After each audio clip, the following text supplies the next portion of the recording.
Good morning. മിസ്സിനെ കുറിച്ച് 2 വാക്കിലോ 3 വാക്കിലോ ഒന്നും പറഞ്ഞ് ഒതുക്കാവുന്നതല്ല. എങ്കിലും ഞങ്ങൾ 2007-2010 ബാച്ചായിരുന്നു മഹാരാജാസിൽ. അപ്പോൾ ഞങ്ങൾ അന്ന് മിസ്സിനെ വിശേഷിപ്പിച്ചൊരു ഡയലോഗുണ്ട്, അവിടെ നിന്ന് സ്റ്റാർട്ട് ചെയ്യാം. Variety maths teacher. She's a maths teacher but she is different. അതായത് നിങ്ങൾ ഉദ്ദേശിക്കുന്ന പോലെയൊന്നുമല്ല. ശരിക്കും you are very lucky to have a person like this. മിസ്സിന് അല്ലാണ്ട് നിങ്ങളെ ഇനി ഇൻസ്പയർ ചെയ്യാൻ വേറെ ഇതിലും നല്ലൊരു വ്യക്തിനെ കണ്ടുപിടിക്കാൻ പറ്റുമോ എന്ന് എനിക്കറിയില്ല.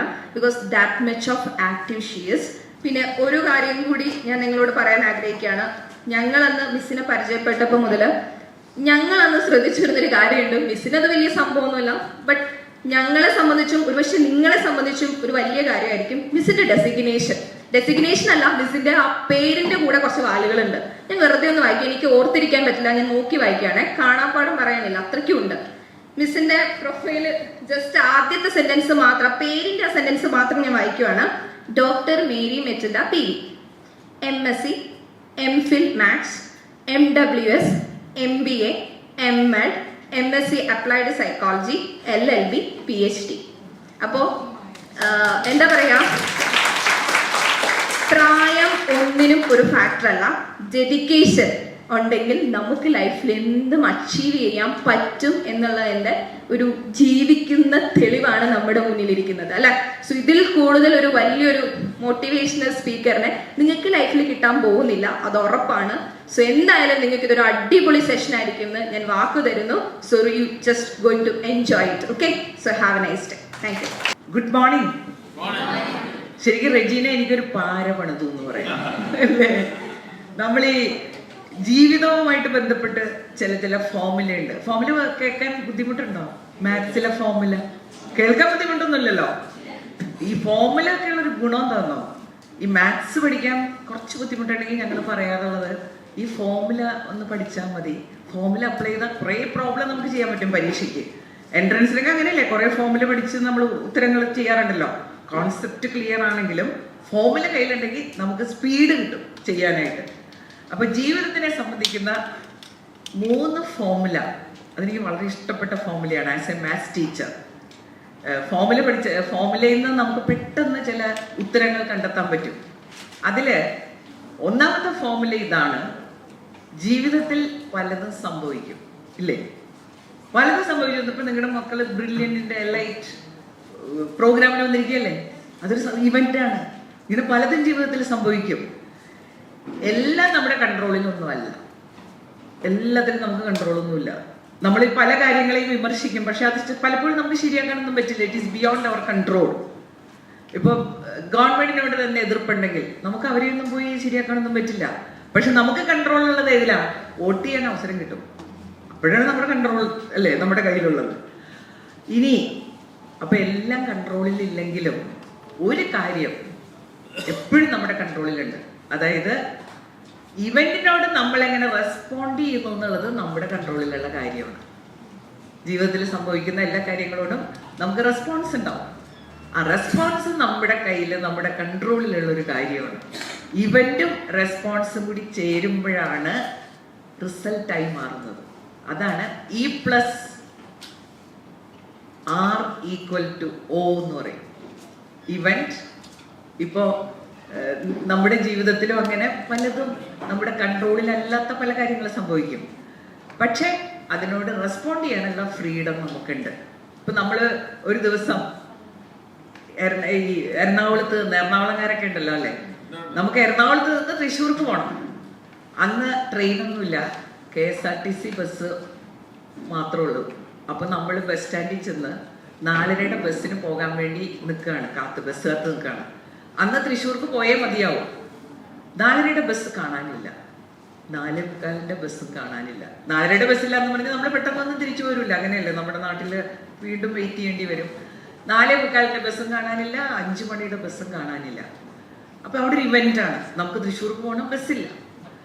ഈ കാര്യത്തോട് അവിടെ ഒരുപാട് പേര് തൃശ്ശൂർക്ക് പോകാൻ നിൽപ്പുണ്ടാവും. ഇവരെല്ലാവരും റെസ്പോണ്ട് ചെയ്യുന്നത് ഒരുപോലെയാണോ? അല്ല. റെസ്പോണ്ട് ചെയ്യാൻ എല്ലാവർക്കും ചോയ്സ് ഉണ്ട്. ചില ആളുകൾ എന്ത് ചെയ്യും, ട്രാൻസ്പോർട്ട് കോർപ്പറേഷന്റെ MD തുടങ്ങി സ്വീപ്പർ വരെയുള്ള സകല ആളുകളെയും ചീത്ത വിളിച്ച്, അങ്ങനെയില്ലേ? ഈ നാടല്ലെങ്കിലും നന്നാവൂല, നമ്മളൊക്കെ വലിയ നല്ല ആളുകളെ പോലെ ബാക്കിയുള്ളവരെ കുറ്റപ്പെടുത്തിയും ചീത്ത വിളിച്ചും നിൽപ്പുണ്ടാവും. അവരെയാണ് നമ്മൾ റിയാക്റ്റീവ് ഗ്രൂപ്പ് എന്ന് പറയുന്നത്. കുറച്ച് പേരുണ്ടാവും, അവരുടെ എണ്ണം ചിലപ്പോൾ കൂടുതലായിരിക്കും. അവരിങ്ങനെ നിൽക്കും, ബസ് വന്നാൽ എന്ത്, വന്നില്ലെങ്കിൽ എന്താ, അങ്ങനെയില്ലേ? ബസ് വരുമ്പോൾ നമ്മൾ പോകും, നമ്മൾ എന്താ ചെയ്യാറുള്ളത്? അല്ലാതെ എന്ത് ചെയ്യാനാണ്? അതാണ് ഇനാക്റ്റീവ് ഗ്രൂപ്പ്. അതാണ് അവരുടെ റെസ്പോൺസ്. വേറൊരു കൂട്ടരുണ്ട്, അവരുടെ മനസ്സിലെന്താ ചിന്ത എന്നോ, എൻ്റെ ജീവിതത്തിൽ എന്ത് കുഴപ്പങ്ങൾ സംഭവിച്ചാലും അല്ലെങ്കിൽ എൻ്റെ ജീവിതത്തിൽ പ്രശ്നങ്ങൾ ഉണ്ടെങ്കിൽ അത് പരിഹരിക്കേണ്ട ഉത്തരവാദിത്വം കൂടുതലായി എനിക്ക് തന്നെയാണ്. എൻ്റെ ജീവിതത്തിലുള്ള പ്രശ്നങ്ങൾക്ക് പരിഹാരം കാണേണ്ട ഉത്തരവാദിത്വം മറ്റാരെക്കായാലും എനിക്കാണ്. ഈ ഒരു ചിന്ത വന്നു കഴിഞ്ഞാൽ അവരെന്ത് ചെയ്യുമെന്നോ, ആക്ഷനിലേക്ക് കടക്കും. എനിക്കത് സോൾവ് ചെയ്യണം. കാരണം സോൾവ് ചെയ്താൽ ഏറ്റവും അധികം പ്രയോജനം എനിക്കല്ലേ. അപ്പൊ ഞാൻ എന്ത് ചെയ്യും? അങ്ങനെ ഒരു ചിന്ത എനിക്ക് വന്നാൽ, ഞാൻ ആ ബസ് സ്റ്റാൻഡിൽ തൃശ്ശൂർക്ക് പോകാൻ ബസ് കാത്ത് നിൽക്കുന്ന ഒരു വ്യക്തിയാണെങ്കിൽ ഞാൻ അടുത്ത് നിൽക്കുന്ന ആളുകളോടൊക്കെ ചോദിക്കും, എങ്ങോട്ട് പോകണം. അപ്പൊ ഒരു 10-30 ആൾക്ക് തൃശ്ശൂർക്ക് പോകാനുണ്ട്. ഞാൻ എല്ലാവരെയും വിളിച്ചു കൂട്ടി അവിടെ ആരാണോ ചാർജ് അയാളുടെ അടുത്ത് ചെല്ലും, കാര്യം പറയും, ഒരു ബസ് വിട്ട് കിട്ടിയാൽ കൊള്ളാമായിരുന്നു. നിങ്ങളുടെ മനസ്സിൽ ഇപ്പോൾ വരുന്ന വിചാരം അത്ര പോസിറ്റീവ് ഒന്നും അല്ലാന്ന് എനിക്കറിയാം. എന്താ തോന്നണത്? ചെല്ലാത്ത താമസം ബസ് കിട്ടിയത് തന്നെ. പക്ഷെ ആദ്യം പറഞ്ഞ 2 ഗ്രൂപ്പിനെക്കായാലും സൊല്യൂഷൻ കിട്ടാൻ സാധ്യത ഈ ഗ്രൂപ്പിനല്ലേ. കാരണം ഇനി ബസ് ഒന്നില്ലെങ്കിലും ഒരു ടെമ്പോയെങ്കിലും പിടിച്ച് നമുക്ക് കാര്യം നടത്താൻ പറ്റും. ഇതിനെയാണ് പ്രോ ആക്റ്റീവ് അപ്രോച്ച് എന്ന് പറയും. അപ്പൊ ഏത് കാര്യവും, ഒരു ബസ് ഇല്ലാത്ത ഒരു പ്രോബ്ലം വരുമ്പോൾ ഇങ്ങനെ പലതരത്തിൽ നമുക്ക് റെസ്പോണ്ട് ചെയ്യാം. നമ്മുടെ റെസ്പോൺസ് എന്ന് പറയുന്നത് നമ്മുടെ ചോയ്സ് ആണ്. അതിൽ നമുക്ക് നല്ല ഫ്രീഡം ഉണ്ട്. ഒരു കാര്യത്തോടെ എങ്ങനെയാണ് നമ്മൾ പ്രതികരിക്കേണ്ടത്, അതാണ് E+O. E+R = O. Event plus response = outcome. നമ്മുടെ ജീവിതം പലപ്പോഴും നമ്മൾ വിചാരിക്കുന്ന പോലെയൊന്നും അല്ല അല്ലേ. ചില പ്രതിസന്ധികൾ ഉണ്ടാവും. പക്ഷേ ഈ പ്രതിസന്ധികളൊക്കെ വരുമ്പോൾ ഒരു കാര്യം ആലോചിക്കേണ്ടത്, ജീവിതത്തിൽ നമുക്ക് കിട്ടുന്ന പല കാര്യങ്ങളുടെയും പിന്നിൽ നമ്മുടെ റെസ്പോൺസ് വലിയൊരു ഫാക്ടറാണ്.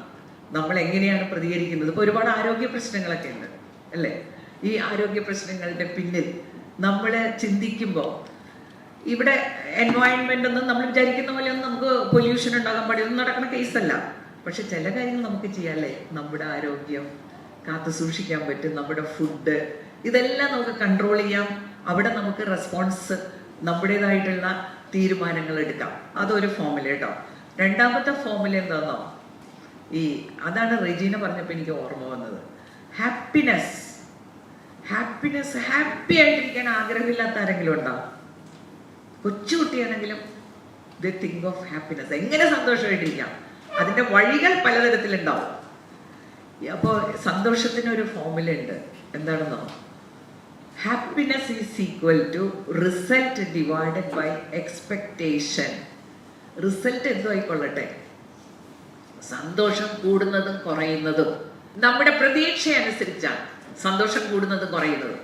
ഇപ്പൊ നമ്മുടെ വീട്ടില് നമ്മുടെ കുട്ടി SSLCക്ക് ഡിസ്റ്റിങ്ഷൻ കിട്ടി. കാരണം കുട്ടിക്ക് ഡിസ്റ്റിങ്ഷൻ ഉണ്ട്. ചില അമ്മമാരുടെ മുഖത്ത് ചിരി വരുന്നുണ്ടല്ലേ. എന്താ സന്തോഷം തോന്നാത്തത്? ഞാൻ റാങ്കാണ് എക്സ്പെക്ട് ചെയ്തത്, പിന്നെ ഡിസ്റ്റിങ്ഷൻ കിട്ടിയാൽ നമുക്ക് സന്തോഷം തോന്നുന്നു. അതേസമയം കുട്ടി ജയിച്ചാൽ തന്നെ സന്തോഷം തോന്നുന്നവരുണ്ടാവും.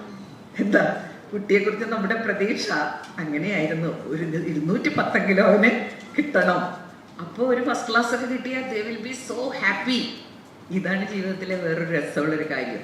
പ്രതീക്ഷ അനുസരിച്ചാണ്. പ്രതീക്ഷ കുറവാണെങ്കിൽ സന്തോഷം കൂടും. അപ്പൊ റെജീന എനിക്ക് പാര വെച്ചെന്ന് പറയുമ്പോൾ എന്താ അതിനകത്ത്? പ്രതീക്ഷ അങ്ങേറ്റത്താക്കി വെച്ചല്ലേ. ഇനി എനിക്ക് നല്ല പണിതാലെ എന്തെങ്കിലും ഒരു സന്തോഷം നിങ്ങൾക്ക് ഉണ്ടാക്കി തരാൻ പറ്റുള്ളൂ. അപ്പൊ നമ്മൾ മാത്തമാറ്റിക്സ് ആയതുകൊണ്ട് 1-2 ഫോമുല ഇങ്ങനെ ഓർത്തു പോയതാണ്. റെജീനയ്ക്ക് വന്ന മാറ്റം എന്നെ അത്ഭുതപ്പെടുത്തിയിട്ട്, ഇങ്ങനെ ബോൾഡായിട്ട് എത്ര കൂളായിട്ട് നിങ്ങളോട് ഇങ്ങനെ നിന്ന് സംസാരിക്കുമ്പോൾ as A teacher I feel so happy. പിന്നെ ഇവിടെ വന്നപ്പോൾ ഈ ബ്രില്യൻ സ്റ്റഡി സെന്റർ എന്ന് എത്രയോ കാലങ്ങളായി ഞാൻ കേൾക്കുന്നു. ശരിക്കും നമുക്കറിയാമല്ലേ, കേരളത്തിലെ കുറേ അധികം മാതാപിതാക്കൾ മക്കൾ ബ്രില്യൻസിലൊക്കെ പഠിച്ച് എവിടെയാണ് നിങ്ങൾക്ക് മക്കൾക്ക് ജോലി കിട്ടേണ്ടത്? എവിടെ ജോലി കിട്ടണം അല്ലേ? നമുക്ക് ഹൈ ലെവലിൽ മക്കളാകണം എന്ന് ചിന്തിക്കുന്നവരും സ്വപ്നം കാണുന്നവരുമാണ്. അല്ല, അതൊന്നും പറയണ്ട അല്ലേ. കാരണം നമ്മൾ അങ്ങനെയാണല്ലോ, നമ്മൾ മാതാപിതാക്കളാണ്. നമ്മുടെ മക്കളുടെ ഒരു ബെസ്റ്റ് വേർഷൻ ഉണ്ടാക്കിയെടുക്കണമെന്ന് തീരുമാനിച്ചുറച്ചിരിക്കുന്ന ആളുകളെയാണ് ഞാൻ എൻ്റെ മുന്നിൽ കാണുന്നത്.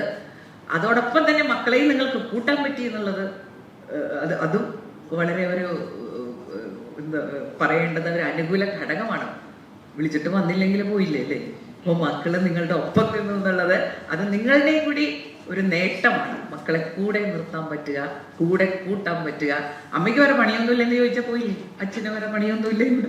അപ്പൊ അങ്ങനെ ഒരു എൻവയോൺമെന്റിൽ മക്കൾ വളർന്ന് ഈ ലെവല് വരെ എത്തി നിൽക്കുമ്പോൾ നിങ്ങളോട് എനിക്കൊരു ചോദ്യം ചോദിക്കാനുണ്ട്, മാതാപിതാക്കളോട്. ചോദിച്ചോട്ടെ?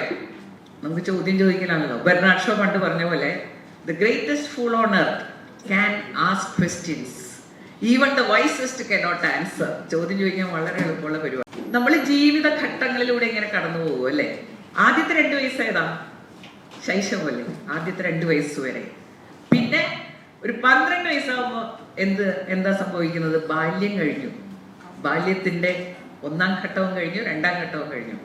13 തുടങ്ങി 19 വരെ തലവേദന. അതെന്താണ്? കൗമാരം.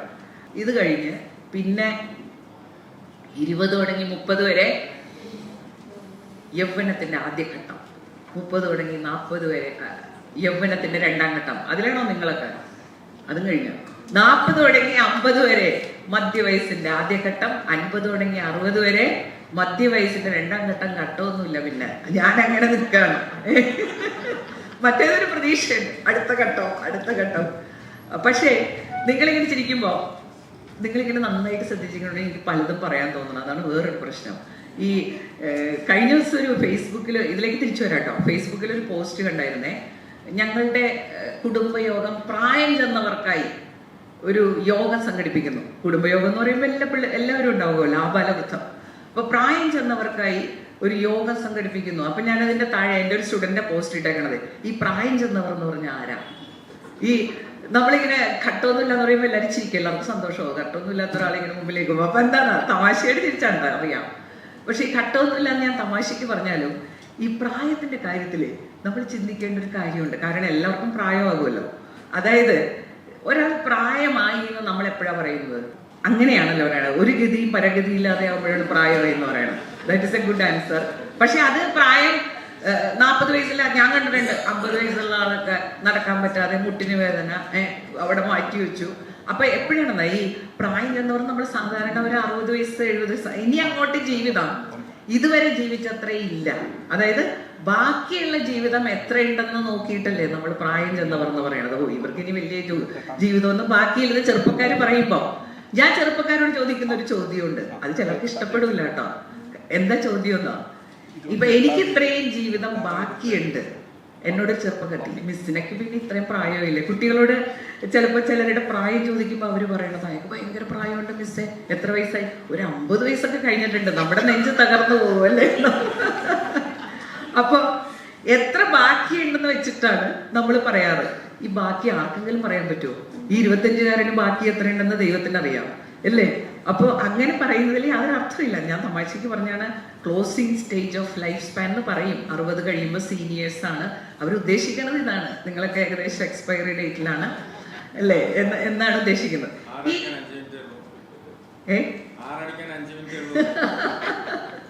ഓക്കെ. അപ്പൊ ഇതില് ഏറ്റവും സുന്ദരമായ ഒരു കാലഘട്ടം ഏതാണ്? നിങ്ങളെല്ലാവരും ബാല്യം എന്ന് പറയും. കഴിഞ്ഞ പ്രാവശ്യം രമ്യ ഹരിദാസുള്ള ഒരു മീറ്റിങ്ങില് പുള്ളിക്കാരി ഇങ്ങനെ ആളുകളുമായിട്ട് ഇന്ററാക്ട് ചെയ്യും. ഏറ്റവും സുന്ദരമായ കാലം ഏതാണ്? അപ്പൊ എല്ലാവരും ബാല്യം എന്ന് പറഞ്ഞു. എന്നെ നോക്കി, അല്ല ടീച്ചറെ. ഞാൻ പറഞ്ഞ അല്ല, എനിക്ക് സുന്ദരമായ കാലഘട്ടത്തെ കുറിച്ച് കുറച്ചും കൂടി അതോറിറ്റേറ്റീവായിട്ട് അല്ലെങ്കിൽ ആധികാരികമായിട്ട് പറയാൻ പറ്റും. ഞാൻ ഘട്ടങ്ങളൊക്കെ കഴിഞ്ഞിങ്ങനെ വന്നിട്ടല്ലേ. അപ്പൊ എനിക്ക് ജീവിതത്തിൽ ഏറ്റവും സുന്ദരമായിട്ട് തോന്നിയ കാലഘട്ടം ഏതാണെന്നോ? എൻ്റെ മക്കൾ പഠിച്ച് പഠനമൊക്കെ കഴിഞ്ഞ് അവർ ജോലിയിലായി. അതായത് അവരൊന്ന് സ്വന്തം കാലിൽ നിന്ന് അവരുടെ കല്യാണം കഴിയണ വരെയുള്ളൊരു സമയമുണ്ട്. കല്യാണം കഴിഞ്ഞാൽ പിന്നെ പോക്കാണ് കേട്ടോ. വേറെ ഫാമിലി അല്ല, അതൊക്കെ സത്യമായിട്ടുള്ള കാര്യമാണ്. വേറെ ആളുകൾ ഒക്കെ വീട്ടിലേക്ക് കയറി വന്ന് ചിലപ്പോൾ ഭയങ്കര പ്രശ്നങ്ങളാവും. ഇതങ്ങനെയല്ല. നമ്മുടെ മക്കള് കുറച്ച് സ്വാർത്ഥതയോടുകൂടി ചിന്തിക്കുമ്പോഴാണ് കേട്ടോ ആ ഒരു ഘട്ടമില്ലേ അയ്യോ അത് ഇറ്റ് വാസ് സോ ബ്യൂട്ടിഫുൾ. നമ്മുടെ മക്കൾ നമ്മുടെ കൂടെ, ഇപ്പൊ അവരൊക്കെ അവരുടെ കുടുംബമായി വിളിച്ചാൽ ഇങ്ങോട്ട് വിളിച്ചാൽ അങ്ങോട്ട് പോകും. വി ആർ സോ ബിസി, എല്ലാവരും കൂടി വരാൻ സമയമില്ല. പക്ഷെ ആ ഒരു കാലഘട്ടം നിങ്ങളിൽ പലരെ സംബന്ധിച്ചും ആ ഒരു കാലഘട്ടത്തിലേക്ക് പ്രവേശിക്കാനായിട്ടുള്ള ഒരു ലെവലിൽ നിൽക്കുന്നവരാണ് ഭൂരിഭാഗം പേരും. അത് എൻജോയ് ചെയ്യണം. അത് എൻജോയ് ചെയ്യണമെങ്കിൽ ഈ സമയം അതിനുവേണ്ടി ഇൻവെസ്റ്റ് ചെയ്യേണ്ട സമയമാണ്. നമ്മൾ റിട്ടേൺസ് കിട്ടാൻ വേണ്ടി ഇൻവെസ്റ്റ്മെന്റ് നടത്തൂലേ, ചില പ്രത്യേക സമയത്ത് ഇൻവെസ്റ്റ് ചെയ്താൽ കൂടുതൽ റിട്ടേൺസ് കിട്ടും. അപ്പൊ പാരന്റിങ്ങിലെ ഒരു വലിയ ഒരു പ്രധാനപ്പെട്ട ഒരു ഘട്ടം തന്നെയാണത് പാരന്റ്സിനെ സംബന്ധിച്ച്. കുട്ടികളെ സംബന്ധിച്ചോ, മോൾ ഇതിന് ചേർന്നത് എന്തിനാ? മോളുടെ പേരെന്താ? മീര ഇതിന് ചേർന്നത് എന്തിനാ? ഇങ്ങനെ ഒരു എലൈറ്റ് ഗ്രൂപ്പിൽ വന്ന് ഇങ്ങനെ ഒരു ബ്രില്യൻ, എന്താണ് മീരയുടെ ഉദ്ദേശം? പഠിക്കാൻ. എന്തിനാ പഠിക്കണം? എന്തിനാ പഠിക്കണേ? പഠിക്കാനാണ് അല്ലെ? പഠിക്കാനാണ് ഇവിടെ ചേർന്നത്. സ്കൂളിൽ പഠിച്ചാ പോരെ? ഇങ്ങനെ ഒരു സ്റ്റഡി സെന്ററിൽ വന്ന് ചേർന്നത് എന്തിനാ? കൂടുതൽ പഠിക്കാൻ, കുറച്ചുകൂടി സിസ്റ്റമാറ്റിക് ആയിട്ട് ടുവേർഡ്സ് എ ഗോൾ. അപ്പൊ സ്കൂളിലെ ടീച്ചർമാര് പോരല്ലേ? നമ്മൾ സിസ്റ്റമാറ്റിക് ആയിട്ട് പഠിക്കണമെങ്കിലൊക്കെ നമ്മൾ ഇങ്ങോട്ട് വന്നാലേ നടക്കൂ അല്ലേ? സ്പെഷ്യൽ, കുറച്ചും കൂടി അവിടെ എല്ലാം കൂടി പഠിപ്പിക്കാം. വിയല് പരുവം ഇവിടെ ആകുമ്പോൾ നമുക്ക് കുറച്ച് ഫോക്കസ്ഡ് ആയിട്ട് we are able to learn. Very good. ഉത്തരങ്ങൾ പറയുക എന്നുള്ളതേ അതിനുള്ളൊരു ചങ്കൂറ്റം, എഴുന്നേറ്റ് നിന്ന് പറയുക. ചിലർക്ക് എല്ലാം ഉത്തരം അറിയാം, ആവശ്യമുള്ള സമയത്ത് ഇത് പറയാൻ പറ്റില്ല, വല്ല കാര്യമുണ്ടാ, എന്നിട്ട് പറയും ഇരിക്കെ. ഇന്റർവ്യൂ സമയത്തെ അപ്പൊ എനിക്ക് പറയാൻ പറ്റിയില്ല, കാര്യമില്ല. അപ്പോ നമ്മളിങ്ങനെ എപ്പോൾ അവസരം കിട്ടുമ്പോഴും ചാടി എഴുന്നേറ്റ് ഉത്തരം പറയേണ്ടി വരുമ്പോൾ ഉത്തരം ശരിയാകാം, തെറ്റാകാം. നമ്മുടെ ചെറുപ്പത്തിലേ തൊട്ട് നമ്മുടെ മനസ്സിൽ വേണ്ടാത്ത കുറെ കാര്യങ്ങൾ കയറി പറ്റിയിട്ടുണ്ട്. അപ്പൊ ഞാനൊരു വീട്ടിൽ ചെന്നപ്പോ 2 പിള്ളേരുണ്ട് അവിടെ. അപ്പൊ അതില് ഒരാള് അനിയനെ, അതിലെ ചേട്ടനെ പരിചയപ്പെടുത്തുകയാണ് അച്ഛൻ. ഇവനെ ഒന്നും പഠിക്കൂല, ഇങ്ങനെയൊക്കെ നമ്മൾ പറയുമല്ലോ, ഇപ്പോഴും ബോധമൊന്നുമില്ല. ഇവനൊരു സാധനം പഠിക്കൂല. ഇവൻ SSLCക്ക്, അന്ന് SSLC അല്ല, പഴയ കാലഘട്ടം, അതായത് സെപ്റ്റംബർ മാർച്ച് എക്സാമുള്ള കാലഘട്ടം. ഇവൻ സെപ്റ്റംബർ മാർച്ച് പരീക്ഷ എഴുതി എല്ലാത്തിനും തോറ്റിരിക്കുകയാണ്. SSLC ഇതുവരെ ജയിക്കാൻ പറ്റില്ല. രണ്ടാമത്തെ മകനെ പരിചയപ്പെടുത്തി. രണ്ടാമത്തെ മകനെ പറ്റി എന്താ പറയണെന്ന്, ഇവന് അങ്ങനത്തെ കുഴപ്പമൊന്നുമില്ല, അവൻ തോറ്റിട്ടൊന്നുമില്ല. കാരണം എന്താണെന്നറിയാമോ? പരീക്ഷ എഴുതിയിട്ടില്ല. അപ്പൊ ഇതിലേതാ, ആരാ ഭേദം? ഞാൻ പഠിപ്പിക്കുമ്പോ ഞാൻ അനുഭവിച്ചിട്ടുള്ളൊരു കാര്യമാണ്. അതായത് പരീക്ഷ എന്താ എഴുതാത്തതെന്ന് ചോദിച്ചാൽ, പരീക്ഷ എഴുതൂല ചിലര്, തോൽക്കുമെന്ന് വിചാരിച്ച് എഴുതൂല. എന്ത് ഫൂളിഷ് ഡിസിഷൻ ആണല്ലേ? തോൽക്കുമെന്ന് വിചാരിച്ച് എഴുതാതിരിക്കുമ്പോ എന്താ അധികം നമുക്ക് കിട്ടുന്നത്? തോൽക്കുമെന്ന് വിചാരിച്ച് പരീക്ഷ എഴുതിയാ അല്ലേ? തോൽക്കില്ലെങ്കിൽ ജയിക്കല്ലേ വേണ്ടത്. പരീക്ഷ എഴുതാതിരുന്ന ജയിക്കുവോ? പരീക്ഷ എഴുതിയാൽ 2 ചാൻസ് ഉണ്ട്, ജയിക്കാം, തോക്കാം. അപ്പൊ അതുകൊണ്ട് തോൽവിയെ ഭയപ്പെടുന്നവന് ജീവിതത്തിൽ പലതും നേടാൻ പറ്റില്ല. അങ്ങനത്തെ ഒരു പ്രശ്നം മനസ്സിൽ നിന്ന് മാറ്റണം. എന്തു ആയിക്കൊള്ളട്ടെ, നമ്മൾ ചെയ്യേണ്ട കാര്യങ്ങൾ ഉത്തരം പറയേണ്ടി വന്നാൽ പറയണം, പരീക്ഷ എഴുതേണ്ടി വന്നാൽ എഴുതണം. ഈ റെജിനെ പോലെയുള്ള കുട്ടികൾ, MSc കഴിഞ്ഞ് കോളേജിൽ നിന്ന് പോയ കുട്ടികൾ ചിലപ്പോൾ എന്നെ വിളിച്ചു പറയും, മിസ്സേ നെറ്റ് പരീക്ഷയ്ക്ക് ഫീസ് അടച്ച് എഴുതാനില്ല, എന്താ ശരിക്കും പ്രിപ്പയർ ചെയ്തിട്ടില്ല. എന്ത് ഞാൻ അപ്പൊ എന്താ തന്റെ പേടി? നെറ്റ് കിട്ടുമോ എന്നുള്ള സംശയം കൊണ്ട് എഴുതണില്ല എന്ന്. അപ്പൊ കിട്ടില്ല എന്ന് ഉറപ്പായില്ലേ? നമ്മൾ എടുക്കുന്ന ചില ഡിസിഷൻ ഉണ്ട് ഇതുപോലെ. നമ്മുടെ റെസ്പോൺസ്, നമ്മൾ നേരത്തെ പറഞ്ഞ റെസ്പോൺസ് ഉണ്ടല്ലോ, പല കാര്യങ്ങളിൽ ഇതുപോലെയാണ് നമ്മൾ റെസ്പോണ്ട് ചെയ്തുകൊണ്ടിരിക്കുന്നത്. തോൽവി എന്ന് പറഞ്ഞൊരു സംഭവം, അതിനോട് പേടിയുണ്ടെങ്കിൽ പ്രശ്നമാണ്. അത് ഒരു പേടിക്കേണ്ട കാര്യമേ അല്ല. തോറ്റാലെന്താ, സോ വാട്ട്, ഞാനൊരു പരീക്ഷയ്ക്ക് അല്ലെങ്കിൽ ഞാൻ ചെയ്ത കാര്യം. തോൽവി എന്ന് പറഞ്ഞാൽ എന്താ? ഞാൻ പ്രതീക്ഷിച്ച പോലെ കാര്യങ്ങൾ നടന്നില്ലെങ്കിൽ അതിനെ നമ്മൾ തോൽവി എന്ന് പറയും. നമ്മൾ പ്രതീക്ഷിക്കണ പോലെ ഈ ലോകത്തെ എല്ലാ കാര്യങ്ങളും നടക്കുമെന്ന് യാതൊരു ഗ്യാരണ്ടി ഇല്ല. നമുക്ക് ആകെയുള്ള റെസ്പോൺസ് എന്ന് പറഞ്ഞു കഴിഞ്ഞാൽ we can do the best. അപ്പൊ ഞാൻ ആമുഖമായിട്ട് കുറച്ച് കാര്യം, അപ്പൊ ആമുഖം എങ്ങനെയാണ് കേട്ടോ, ആമുഖമായിട്ട് കുറച്ച് കാര്യങ്ങൾ പറഞ്ഞാണ് ഇനി നമ്മുടെ വിഷയത്തിലേക്ക് കടക്കാം. അപ്പൊ നിങ്ങൾ ശരിക്കും പറഞ്ഞു കഴിഞ്ഞാൽ, നിങ്ങൾ എൻ്റെ മുന്നിലിരിക്കുമ്പോൾ നിങ്ങൾക്ക് എൻ്റെ ഒരു സെക്ഷൻ്റെ ആവശ്യമുണ്ടോ എന്ന് പോലും എനിക്ക് ചെറിയൊരു സംശയമുണ്ട്. കാരണം ഇങ്ങനെ ഒരു സ്റ്റഡി സെന്ററിൽ ഇങ്ങനെ ഒരു പർപ്പസോട് കൂടി എൻ്റെ മുന്നിൽ നിങ്ങൾ വന്നിരിക്കുമ്പോൾ നിങ്ങൾ സ്വയം പ്രചോദിതരാണെന്ന് ഞാൻ പറയും. പ്രചോദനം എന്നുള്ള വാക്ക് കേട്ടിട്ടുണ്ട്, മോട്ടിവേഷൻ. നിങ്ങൾ മോട്ടിവേഷൻ ചാനൽ കാണാറുണ്ടോ?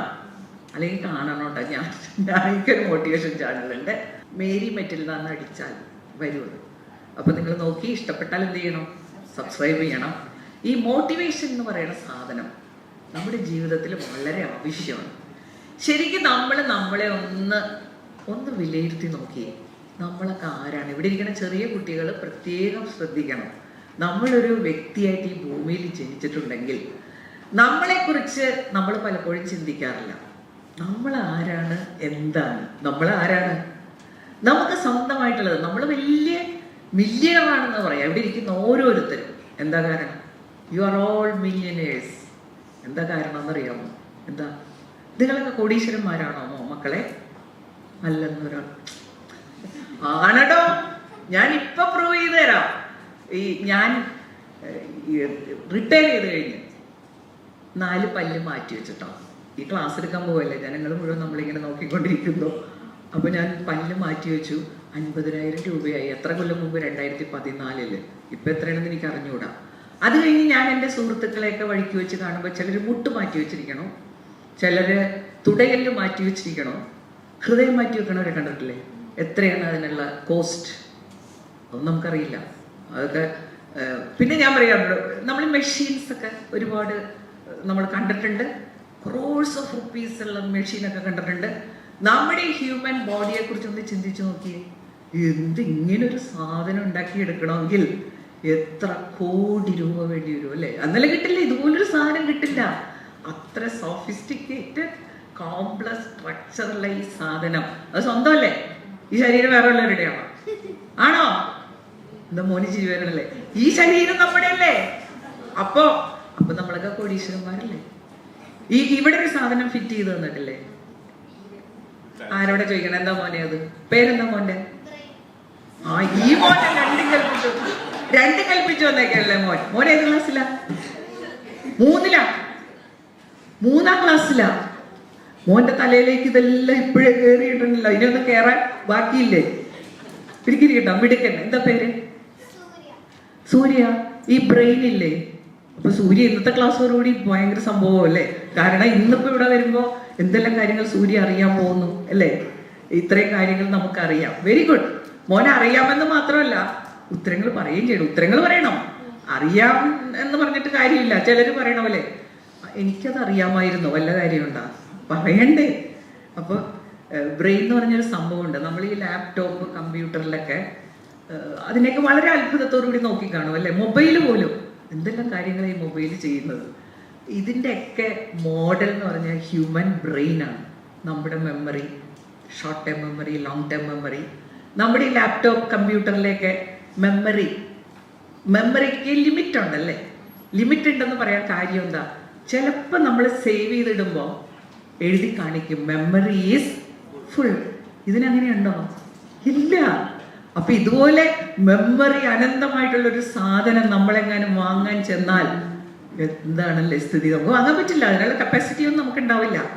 അങ്ങനെ ഓരോന്നും എടുത്ത് നോക്കി നമ്മൾ ഈ ഭക്ഷണമൊക്കെ കഴിക്കുമ്പോഴേ നിങ്ങൾ ആലോചിക്കാറുണ്ട്, ഭക്ഷണം അന്നനാളത്തിൽ കൂടി കൃത്യമായിട്ട് എന്താ അവിടുത്തെ സ്ട്രക്ചർ? വേറെ എങ്ങും പോവില്ല, അന്നനാളത്തിൽ കൂടി പോകും. വേറെ എവിടെയെങ്കിലും പോയ പ്രശ്നമാണ്. നമ്മുടെ മസിലൊക്കെ അതൊക്കെ ഫങ്ഷൻ ചെയ്യുക. ഇങ്ങനെ ആലോചിച്ചു കഴിഞ്ഞാൽ നമ്മൾ ആലോചിക്കണം, ഇത്ര വലിയൊരു പ്രോപ്പർട്ടി, ഇത്ര വാല്യൂബിൾ ആയിട്ടുള്ള ഈ പ്രോപ്പർട്ടി ഉണ്ടായിട്ട് മോൾ എന്താ പറയണം? നമ്മൾ കോടീശ്വരി അല്ല എന്ന് പറയുന്നത് തെറ്റാണ് കേട്ടോ. ദൈവത്തിനോട് നന്ദി വരണം. ഇത്രയും വലിയ ഒരു എത്ര മനോഹരമാണ് അങ്ങനെ ആലോചിക്കുമ്പോഴല്ലേ നമുക്ക് കിട്ടിയിട്ടുള്ള സൗഭാഗ്യങ്ങൾ. നമ്മുടെ മെമ്മറി, തിങ്കിങ്, ചിന്തിക്കാനുള്ള നമ്മുടെ കഴിവ്, ഇതൊക്കെ ഇങ്ങനെ ഉണ്ടാക്കി വെച്ചിട്ട് ചിന്തിക്കാൻ കഴിവുണ്ടോ? ഇപ്പൊ അതുണ്ടാക്കിയെടുക്കാനുള്ള ശ്രമം നടക്കുന്നുണ്ട്. ആർട്ടിഫിഷ്യൽ ഇന്റലിജൻസ് എന്നൊക്കെ പറഞ്ഞ് അതിന്റെ ഹയർ വേർഷനിലേക്ക് പോകാനുള്ള ശ്രമമാണ്. പക്ഷെ നമ്മൾ അതിനേക്കാളൊക്കെ സൂപ്പറായിട്ട് നിൽക്കുകയാണ്. ഇനി എത്രയോ വർഷങ്ങൾ കൊണ്ടായിരിക്കും ഇതുപോലെ ചിലപ്പോൾ ഉണ്ടാക്കുമായിരിക്കും. പണ്ട് കുഞ്ഞുനാളിലെ ഒരു ക്ലാസ്സിൽ ഞങ്ങൾ വേദപാഠ ക്ലാസ് ഉണ്ട് ക്രിസ്ത്യാനികൾക്ക് ഞായറാഴ്ച. അപ്പോൾ ഒരു കന്യാസ്ത്രീ ഒരു കഥ പറഞ്ഞു തന്നിട്ടുണ്ട്. ആ കഥ ഞാൻ വേറെ വായിച്ചിട്ടില്ല കേട്ടോ. എനിക്കത് സിസ്റ്റർ പറയണത് അത് എവിടെയോ സിസ്റ്റർ വായിച്ച കഥ ചിലപ്പോൾ നിങ്ങൾക്ക് അറിയാമായിരിക്കും. എനിക്ക് അത്ര വായനക്കാരിയൊന്നുമല്ല ഞാൻ. അപ്പോൾ സിസ്റ്റർ ഞങ്ങളോട് പറഞ്ഞാണ്, ഇങ്ങനെ ഒരു ശാസ്ത്രജ്ഞൻ മനുഷ്യനെ പോലെ കഴിവുള്ള, അതിനേക്കാളും കഴിവുള്ള ഒരു സൃഷ്ടി നടത്തി അവസാനം അയാൾ ശാസ്ത്രജ്ഞനെ കൊല്ലുന്നതായിട്ടുള്ള ഒരു കഥ. അപ്പോൾ അതിനൊക്കെ ഇനിയും വർഷങ്ങൾ കഴിയണം. അത് കഥയായിരുന്നു. അപ്പൊ അങ്ങനെ മനുഷ്യനെക്കാളും സൂപ്പർ ഹ്യൂമൻ ബീങ്ങിനെ ഉണ്ടാക്കാനുള്ള ശ്രമമാണ് നമ്മുടെ നടത്തിക്കൊണ്ടിരിക്കുന്നത്. പക്ഷെ ഇപ്പൊ അതൊന്നും എത്തിയിട്ടില്ല. നമ്മൾ കോടീശ്വരിയാണെന്ന് അല്ലെങ്കിൽ കോടീശ്വരന്മാരാണെന്ന് ഒരു റിയലൈസേഷൻ നമുക്കില്ലാത്തതിൻ്റെ കാരണം ഇത്രയും വാല്യൂബിൾ ആയിട്ടുള്ളൊരു സംഭവം നമുക്ക് കിട്ടിയിട്ട് നമുക്കത് ഫീൽ ചെയ്യാറില്ല, അതിന് കെയർ കൊടുക്കാറില്ല. അതാണ് വേറൊരു രസം. നമ്മൾ ഈ വിലപിടിപ്പുള്ള സാധനമൊക്കെ ഉണ്ടെങ്കിൽ ഒന്നും വേണ്ട, വിലപിടിപ്പുള്ള പ്ലേറ്റ് ഒക്കെ വീട്ടിലുണ്ടെങ്കിൽ മതിയല്ലേ, പാത്രം, അത് ആർക്കും കൊടുക്കാതെ വിരുന്നുകാർ വരുമ്പോഴേ എടുക്കുള്ളൂ. അങ്ങനെയില്ലേ? ഇത് ഭയങ്കര മോനെ അത് വിലപിടിപ്പുള്ളതാണ്, എന്നിട്ട് മരണം വരെ ഇത് ഉപയോഗിക്കാതെ മരിച്ചു പോണവരുണ്ട്. ഇത് എപ്പോഴെങ്കിലും ഉപയോഗിക്കണ്ടേ?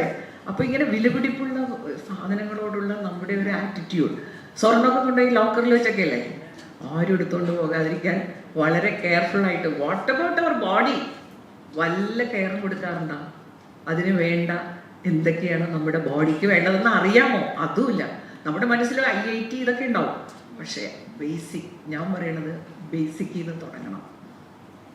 ബേസിക്കിൽ നിന്ന് തുടങ്ങിക്കഴിഞ്ഞാൽ നമ്മളെപ്പോഴും സേഫ് ആയിരിക്കും. അപ്പൊ ശരീരത്തിന് വാല്യൂ തോന്നാത്തതിന്റെ കാരണം എന്താ? വാല്യൂബിൾ ആണെന്ന് എല്ലാവരും സമ്മതിച്ചില്ലേ?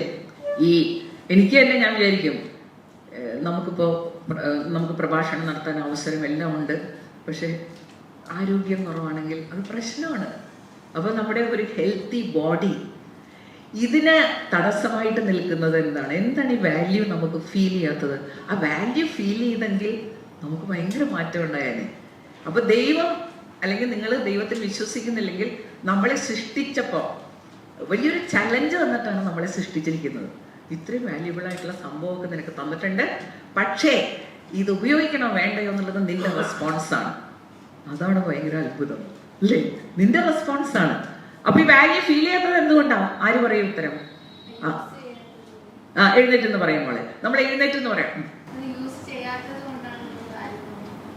അതെ, യൂസ് ചെയ്യാറില്ല നമ്മള്. യൂസ് ആൻഡ് ട്രൂത്ത്, സത്യം പറഞ്ഞു എന്നുള്ളതാണ്. യൂസ് ചെയ്യാറില്ല, പ്രത്യേകിച്ച് യൂസ് ഒന്നുമില്ലല്ലേ ഈ ശരീരം കൊണ്ട്. ഇരിക്കും മോളെ. യൂസ് ചെയ്യാത്ത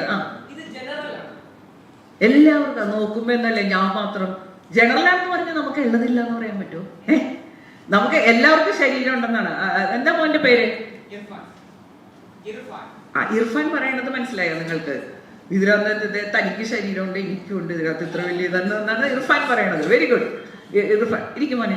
അപ്പൊ നമുക്ക് വാല്യൂ തോന്നൂല, എല്ലാവർക്കും ഉള്ളത് എനിക്കുണ്ട്, അതല്ലേ ഉദ്ദേശിച്ചത്. അതിലെന്താ ഇത്ര വലിയ കാര്യം? ഇപ്പൊ സമയം പറയണ പോലെയാണ്, സമയം വളരെ വാല്യൂബിൾ ആണെന്ന് നമുക്കറിയാം, പക്ഷേ വാല്യൂ തോന്നാത്തതിന്റെ കാരണം എല്ലാവർക്കും സമയം കിട്ടുന്നുണ്ടല്ലോ, പിന്നെന്ത് ഇതിനകത്ത് വലിയ കാര്യം? പക്ഷെ എന്ന് വെച്ച് നമുക്ക് അതിന്റെ വാല്യൂ ഇല്ല എന്ന് പറയാൻ പറ്റില്ല. ഞാനൊരു കാര്യം പറയട്ടെ, അതിനോട് നിങ്ങൾ എഗ്രി ചെയ്യുന്നുണ്ടോ ഇല്ലയോ എന്ന് പറഞ്ഞാൽ മതി. നമുക്ക് ഇതിനൊരു വിലയും കൊടുക്കാത്തതിന്റെ കാരണം ഇത് വെറുതെ കിട്ടിയത് കൊണ്ടാണ്. നിങ്ങളെ ബ്രില്യൻസില് അവർ പരിശീലനം ചെയ്തേക്കണം. ഇന്നൊരു ഫ്രീ സെമിനാർ ഉണ്ടായിരിക്കും, ഒരു 10 പൈസ തരണ്ട, ആരും വരില്ല. ഞാൻ യൂട്യൂബ് ചാനൽ നടത്തണമുണ്ട്, എനിക്കൊരു യൂട്യൂബ് ചാനലുണ്ട്. അപ്പോൾ കുറേ പേരൊക്കെ നമ്മളെ പ്രശ്നങ്ങൾ പറയാനും വിളിക്കും. പ്രശ്നങ്ങളൊക്കെ കേട്ട് കേട്ട് കേട്ട് നമ്മളൊരു പരിഭവമായി. അപ്പം ഞാൻ അവർക്ക് വേണ്ടി ഒരു കോഴ്സ് ഡിസൈൻ ചെയ്തിട്ടുണ്ട്. കോഴ്സ് ഡിസൈൻ ചെയ്തത് എങ്ങനെ നമുക്ക് പ്രശ്നങ്ങൾ ഒരു സ്വയം പരിഹരിക്കാവുന്ന ഒരു ആറ്റിറ്റ്യൂഡ് എങ്ങനെ ഡെവലപ്പ് ചെയ്യാം, അതൊക്കെ ചേർത്തൊരു മോഡ്യൂൾ പ്രിപ്പയർ ചെയ്ത് കോഴ്സ് നടത്തിക്കൊണ്ടിരിക്കുക. അപ്പോൾ 1-2 പേര്, കോഴ്സ് പെയ്ഡ് പ്രോഗ്രാമാണ് കേട്ടോ. അപ്പോൾ 1-2 പേര് എന്നോട് ചോദിച്ചിട്ടുണ്ട്, മിസ്സേ എനിക്ക് ചേരണമെന്നുണ്ട്, പൈസ ഇല്ല. ഞാൻ പറഞ്ഞു അത് പ്രോബ്ലം ആക്കണ്ട, ഫ്രീ ആയിട്ട് ചേർന്നോളൂ. അങ്ങനെ 2-3 പേരെ ഫ്രീ ആയിട്ട് ഞാൻ ചേർത്തു. പക്ഷെ അതോടുകൂടി ഞാൻ നിർത്തി. കാരണം എന്താണെന്ന് വെച്ചാൽ, ആദ്യം അത് കഴിഞ്ഞത് വാട്സപ്പ് ഗ്രൂപ്പായിട്ട് കണ്ടിന്യൂ ചെയ്യും. ആദ്യം വാട്സപ്പ് ഗ്രൂപ്പിൽ നിന്ന് ക്വിറ്റ് ചെയ്ത് പോയതൊക്കെ ഇവരാണ്. അങ്ങനെ അപ്പോഴാണ് എനിക്ക് മനസ്സിലായത്, എന്തെങ്കിലും ഫ്രീ ആണെങ്കിൽ അതിന് നമ്മൾ വാല്യൂ കൊടുക്കൂല. അത് തന്നെയാണ് നമ്മുടെ ശരീരത്തിന്റെ കാര്യത്തിലും പറ്റിയിരിക്കുന്നത്. It is free of cost. അതുകൊണ്ട് തന്നെ നമ്മൾ ഇതിനെക്കുറിച്ച് ചിന്തിക്കാറില്ല. അപ്പോൾ എനിക്ക് നിങ്ങളോട് പറയാനുള്ളത്, നിങ്ങൾ ഒരു പക്ഷേ കോടിക്കണക്കിന് രൂപ ശമ്പളമുള്ള ജോലിയിലൊക്കെ എത്തും, അങ്ങനെ വേണം. ഞാൻ IAS IPS ട്രെയിനിങ് നടക്കുന്ന സ്ഥലം ഏതാ ഇന്ത്യയില്? എവിടെയാണ് സ്ഥലം? മസൂറി. കേട്ടിട്ടുണ്ടോ? അപ്പോൾ ഞാൻ അതിൻ്റെ ട്രെയിനിങ്ങിൻ്റെ, ഇപ്പോഴാണല്ലോ നമുക്ക് സോഷ്യൽ മീഡിയ ഇതൊക്കെ വളരെ ലൈവ്ലി ആയത്. മസൂറിയിലെ ട്രെയിനിങ് സെന്ററിനെ കുറിച്ച് ഒരു വീഡിയോ ഞാൻ കണ്ടു. അപ്പോൾ കൊതിയായി പോയിട്ടോ, എനിക്ക് അന്നത് തോന്നിയില്ലല്ലോ എന്നൊക്കെ എനിക്ക് ഭയങ്കര നിരാശയുണ്ടായി. അപ്പൊ നമ്മൾ അങ്ങനെയൊക്കെ ആഗ്രഹിക്കും അല്ലെ, അങ്ങനെയുള്ള ജോലികൾ നമ്മൾ ആഗ്രഹിക്കുക, വലിയ കമ്പനികളിലേക്ക് MD ആകുക. അപ്പൊ ഞാൻ ഇന്നാള് അലക്സാണ്ടർ ജേക്കബ് സാറിന്റെ ഒരു പ്രഭാഷണം കേട്ടപ്പോൾ അദ്ദേഹം പറയണത് ഏറ്റവും കൂടുതൽ MD ലെവലിലുള്ള ആളുകൾക്ക് ഏറ്റവും കൂടുതൽ ശമ്പളം കിട്ടുന്നത് എവിടെയാണെന്ന് അറിയാമോ? നിങ്ങൾ അതൊന്നും നോക്കാറില്ല, പണം നമുക്ക് പ്രശ്നമില്ല, അങ്ങനെയുള്ള മോട്ടിവേഷനൊന്നും നിങ്ങൾക്കില്ല അല്ലേ? ഏറ്റവും കൂടുതൽ ശമ്പളമുള്ളത് എവിടെയാണെന്ന് നോക്കിയ ഏതെങ്കിലും 8ാം ക്ലാസ് വിദ്യാർത്ഥികൾ ഇവിടെ ഉണ്ടോ? എവിടെയാണ് എനിക്ക് ഏറ്റവും കൂടുതൽ ശമ്പളം കിട്ടുക? ആ ലെവലിൽ ചിന്തിക്കണവരില്ല അല്ലേ? നന്നായി. അപ്പൊ ഏറ്റവും കൂടുതൽ ശമ്പളം കിട്ടുന്നത് ജോൺസൺ ആൻഡ് ജോൺസൺ. അവർ ഒരുപാട് പ്രോഡക്ട്സ്, മെഡിക്കൽ പ്രോഡക്ട്സ് ഉണ്ടാക്കുമല്ലോ, അതിലെ CEO MD അവർക്കാണ് ഏറ്റവും കൂടുതൽ ശമ്പളം. ഞാൻ മറന്നുപോയി എത്രയാണെന്ന്, മാസം തന്നെ കോടിക്കണക്കിന് രൂപ ശമ്പളമാണ്. ആ ലെവലിലൊക്കെ നമ്മൾ എത്തുമായിരിക്കാം. അതിനുവേണ്ടി നിങ്ങൾ ശ്രമിക്കുന്നവരാണ്, നിങ്ങളുടെ മാതാപിതാക്കൾ അതിന് പ്രോത്സാഹിപ്പിക്കുന്നവരാണ്. പക്ഷേ നമ്മൾ ഒരു കാര്യം മറന്നു പോകരുത്, നമ്മൾ ബേസിക്കലി നമ്മൾ ആരാണ്? മനുഷ്യരാണ്. ആ മനുഷ്യരാകുമ്പോൾ മനുഷ്യന്റെ human body and human mind നമ്മുടെ ജീവിതത്തിലെ ഏറ്റവും പ്രാധാന്യമുള്ള 2 കാര്യങ്ങളാണ്. ഇപ്പൊ വീടുകളിൽ തന്നെ നമ്മളൊരു കാര്യം ശ്രദ്ധിച്ചിട്ടുണ്ട്, നമ്മുടെ ആരോഗ്യത്തിന് നമ്മൾ എന്ത് പ്രാധാന്യം കൊടുക്കുന്നുണ്ട്? ആരോഗ്യത്തിന് വേണ്ട ഹെൽത്ത് എന്ന് പറഞ്ഞാൽ ജീവിതത്തിലെ ഏറ്റവും അടിസ്ഥാനപരമായിട്ടുള്ള, അതില്ലെങ്കിൽ health is lost, everything is lost എന്ന് ഞാൻ പറയും. കാരണം ശരീരത്തിൽ അതുണ്ടാക്കുന്ന അസ്വസ്ഥതകൾ വളരെ വലുതാണ്. നമ്മൾ ലൈഫ് സ്റ്റൈൽ ഡിസീസസ് എന്ന് കേട്ടിട്ടില്ലേ? ലൈഫിലെ സ്റ്റൈൽ കൊണ്ട് നമുക്ക് ഒരുപാട് രോഗങ്ങൾ പിടിപെടാറുണ്ട്.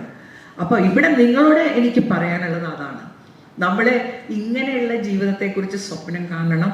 സ്വപ്നം കണ്ട് നമ്മൾ മുന്നോട്ട് പോകുമ്പോൾ ബേസിക് ആയിട്ടുള്ള കാര്യങ്ങളെ കുറിച്ചാണ് ഞാൻ നിങ്ങളെ ഓർമ്മപ്പെടുത്തുന്നത്. നമ്പർ 1 ഹെൽത്താണ്.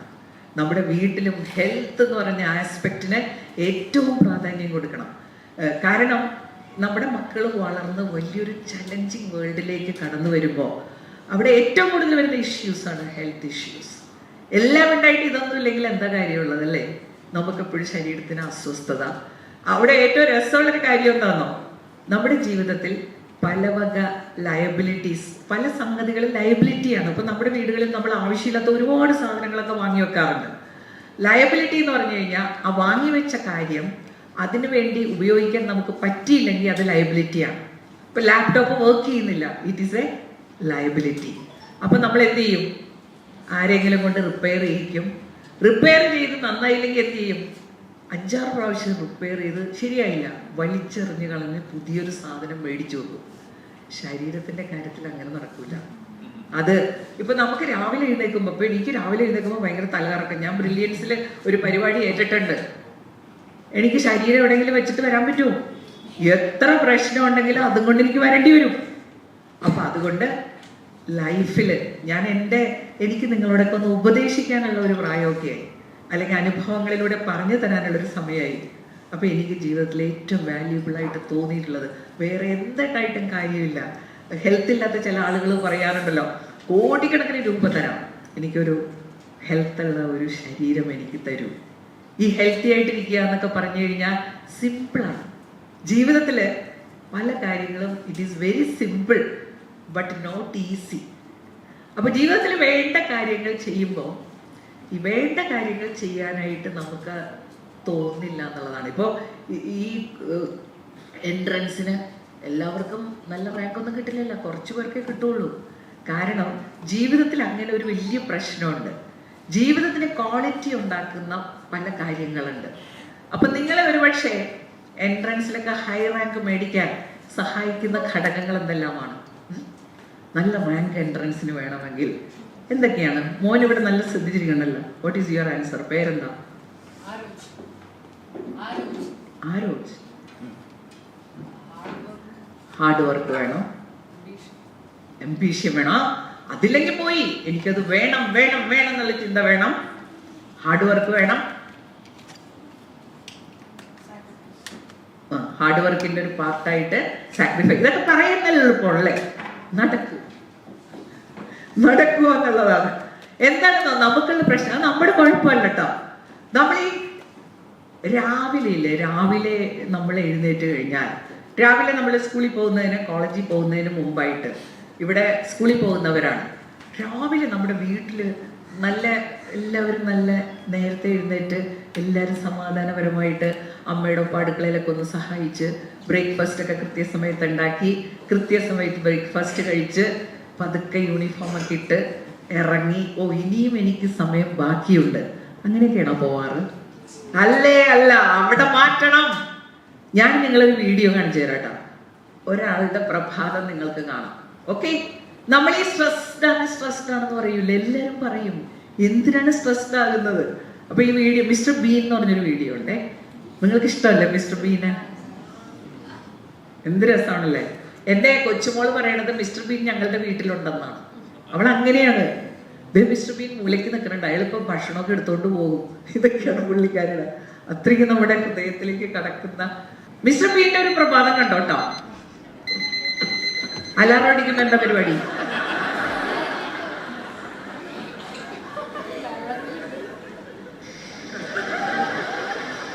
കുട്ടികളിന് വേണ്ടാത്തൊക്കെ പഠിക്കുമല്ലോ.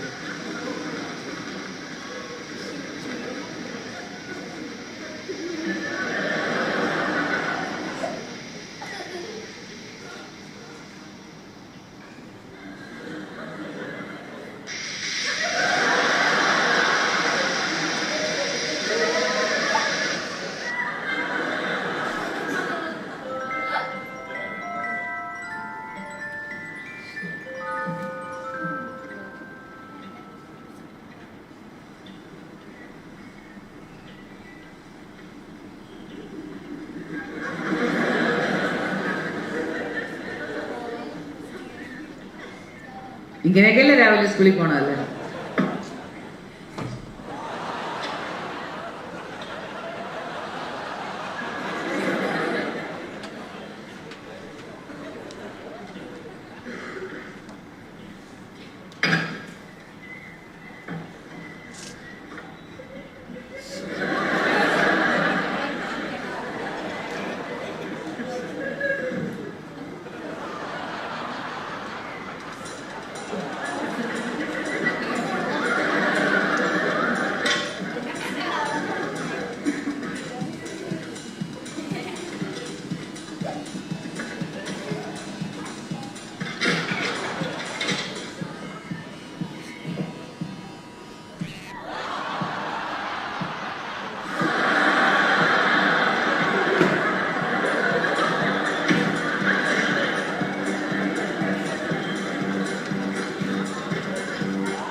എല്ലാം പോണ വഴിക്കാം, സമയം വേണ്ടേ?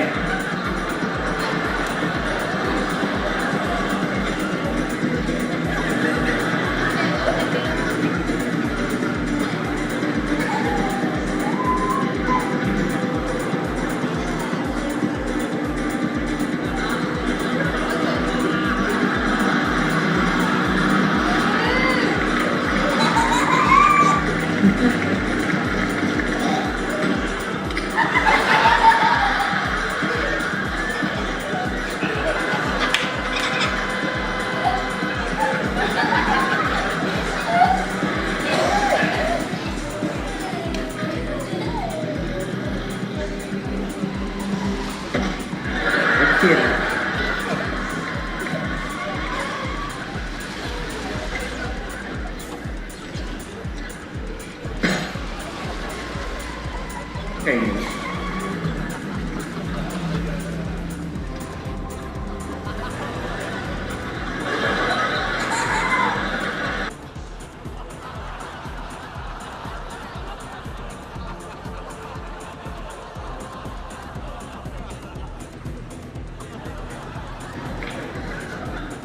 നമ്മളിത് കണ്ട് നന്നായിട്ട് ആസ്വദിച്ചു. അങ്ങനത് വീഡിയോയിലും പിടിച്ചിട്ടുണ്ട് നിങ്ങളുടെ ആസ്വാദനം കണ്ടിട്ട്. അപ്പോൾ ഇത് കണ്ട് നമ്മൾ നന്നായിട്ട് ആസ്വദിച്ചു. ശരിക്കും ആ മനുഷ്യനെന്ത് കഷ്ടമാണല്ലേ. അയാൾ രാവിലെ അലാറം അടിച്ചു, എഴുന്നേറ്റില്ല, എഴുന്നേക്കാൻ വൈകി, അവസാനം സമയം പോയപ്പോൾ അയാൾ രാവിലെയുള്ള പരിപാടികൾ അല്ലെങ്കിൽ ആക്ടിവിറ്റീസ് ചെയ്യാൻ സമയം കിട്ടാതെ വെപ്രാളപ്പെടുന്ന ഒരു കാഴ്ചയാണ് നമ്മൾ കണ്ടത്. അപ്പം നമ്മൾ പലപ്പോഴും ജീവിതത്തിൽ നേരിടുന്ന ഒരു പ്രശ്നം കൂടിയാണ്. നിങ്ങൾ പറയും കുട്ടികളും മാതാപിതാക്കളും ഇപ്പോഴത്തെ എല്ലാം ഭയങ്കര സ്ട്രെസ്ഫുള്ളാണ്. സ്ട്രെസ്ഫുൾ ആക്കുന്നതിൻ്റെ ഒരു കാരണമാണ് നമ്മൾ അറിയേണ്ടത്. എന്തുകൊണ്ട് നമ്മുടെ ലൈഫ് ഇങ്ങനെ സ്ട്രെസ്ഡ് ആവുന്നു? പരീക്ഷയുടെ തലേദിവസവും പറയാനില്ലല്ലേ, രാത്രി ഉറക്കമില്ല, പിന്നെ ചിലർ വോമിറ്റിങ്, ആകെ പ്രശ്നമാണ്. അപ്പൊ നമ്മുടെ ജീവിതത്തിൽ ഹെൽത്തിനെ കുറിച്ച് നമ്മൾ പറഞ്ഞില്ലേ, ഈ ഹെൽത്ത് എന്നൊക്കെ പറയുമ്പോൾ നമ്മുടെ ലൈഫിന്റെ ക്വാളിറ്റിയുടെ അടിസ്ഥാനമാണ് ഹെൽത്ത്. അങ്ങനെ ഒരു ജീവിതം ഇല്ലെങ്കിൽ എന്തുണ്ടായിട്ട് കാര്യമില്ല. ആ ഹെൽത്തിലേക്ക് നമ്മളെ നയിക്കുന്ന ഒന്നാണ് ഒരു സ്ട്രെസ്. ഇങ്ങനെ ജീവിതമല്ല നമ്മൾ ആഗ്രഹിക്കുന്നത് അല്ലേ. ഒരു ക്വാളിറ്റി ലൈഫ് എന്ന് പറയുമ്പോൾ സിസ്റ്റമാറ്റിക്, നമുക്ക് എല്ലാത്തിനും ആവശ്യമുള്ള സമയം ഉണ്ടാവണം, നമുക്ക് വളരെ സന്തോഷമായിട്ട് കാര്യങ്ങൾ ചെയ്യാൻ പറ്റണം. അങ്ങനെയുള്ളൊരു ജീവിതമാണ് നമ്മൾ ആഗ്രഹിക്കുന്നത്. അതിനുവേണ്ട എല്ലാ സെറ്റപ്പും നമുക്ക് തന്നിട്ടുണ്ട്. പക്ഷേ കഷ്ടകാലത്തിന് നമുക്ക് പലപ്പോഴും അത് ഉപയോഗിക്കാൻ പറ്റാറില്ല. ഞാനും നിങ്ങളും എല്ലാവരും ആ ഗണത്തിൽ പെടും. ഇത്രയും വലിയ റിസോഴ്സ്ഫുൾ ആയിട്ടുള്ള ഒരു ശരീരം തന്നിട്ട് അതിന് നമ്മൾ പ്രശ്നങ്ങൾ ഉണ്ടാക്കുന്നു. നമ്മൾ പല കാരണങ്ങൾ പറയും, നമ്മൾ എന്ത് ചെയ്യാനാണ്. പക്ഷേ ബേസിക്കായിട്ട് വേറെയും ചില കാരണങ്ങളുണ്ട്. അതിലൊന്നാണ് നമ്മൾ ശരീരം ഉപയോഗിക്കുന്നില്ല എന്നുള്ളത്. എക്സസൈസ് ചെയ്യാറില്ല, പിന്നെ സിസ്റ്റമാറ്റിക് ആയിട്ട് നമുക്ക് എഴുന്നേക്കാൻ രാത്രി കിടക്കുന്ന ഒരു സമയം, എഴുന്നേൽക്കുന്ന ഒരു സമയം, ഇത്ര മണിക്കൂർ ഉറക്കം, ഇതൊക്കെ വന്നു കഴിഞ്ഞാൽ ലൈഫ് വളരെ എൻജോയബിൾ ആണ്. കാരണം ഹെൽത്ത് ഇഷ്യൂസ് കുറവായിരിക്കും. നമുക്ക് ഒരുപാട് സ്ട്രെസ്ഡ് ആയാൽ, എന്നും ഇങ്ങനെ സ്ട്രെസ് നമ്മൾ അനുഭവിക്കുന്നുണ്ടെങ്കിൽ പരീക്ഷകൾ ഒരുപാട് കടന്നു വരും. ആ പരീക്ഷയുടെയൊക്കെ തലേദിവസം നമ്മളിങ്ങനെ സ്ട്രെസ് അനുഭവിക്കാൻ തുടങ്ങിയാൽ പ്രശ്നമാകും നമ്മുടെ ജീവിതത്തിൽ. അപ്പം ഞാൻ ആലോചിക്കുമ്പോൾ എനിക്ക് ആരെങ്കിലും എന്നോട് ചോദിക്കുകയാണ്, നിങ്ങളുടെ ജീവിതത്തിൽ ഏറ്റവും സന്തോഷമുള്ള ദിവസങ്ങളിൽ ഒരു ദിവസം പറയാൻ പറഞ്ഞാൽ, എനിക്ക് SSLC പരീക്ഷ മലയാളം പരീക്ഷ ഉണ്ടായിരുന്നു. അതിൻ്റെ തലേ ദിവസം, ആ പരീക്ഷയുടെ ദിവസമൊക്കെയാണ് എനിക്ക് ഏറ്റവും സന്തോഷം ഞാൻ അനുഭവിച്ചിട്ടുള്ളത്. എന്താ കാരണം എന്നറിയാമോ? പരീക്ഷയ്ക്ക് ഒരാഴ്ച മുമ്പേ ഞാൻ എല്ലാം പഠിച്ചു കഴിഞ്ഞു. എല്ലാം പഠിച്ച് ചിട്ടയായിട്ട് ക്രമമായിട്ട്, ഒരു പരീക്ഷയുടെ കാര്യം മാത്രമുണ്ട് ഞാൻ പറയണത്. എല്ലാ പരീക്ഷ എങ്ങനെയായിരുന്നെങ്കിൽ ഞാൻ ഇവിടെ നിൽക്കേണ്ട ആളല്ലല്ലോ. അപ്പം ഞാൻ പഠിച്ചു കഴിഞ്ഞിട്ട് ഒരാഴ്ചക്കുള്ളിൽ ടീച്ചേഴ്സ് ഞങ്ങളെ 1-2 ദിവസം സ്കൂളിലേക്ക് വിളിച്ച് ഡിസ്കഷൻ, ഏത് ചോദ്യം ചോദിക്കുമ്പോഴും എനിക്ക് ഉത്തരം അറിയാം. അതുണ്ടാക്കുന്ന ഒരു കോൺഫിഡൻസ്.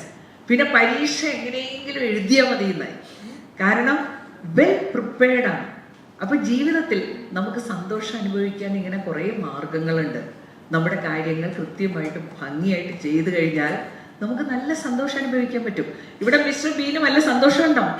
വെപ്രാളപ്പെട്ട് പരവേശപ്പെട്ട് നല്ല പ്രഭാതങ്ങൾ ഇങ്ങനെയാണ് മാറിക്കൊണ്ടിരിക്കുന്നത്.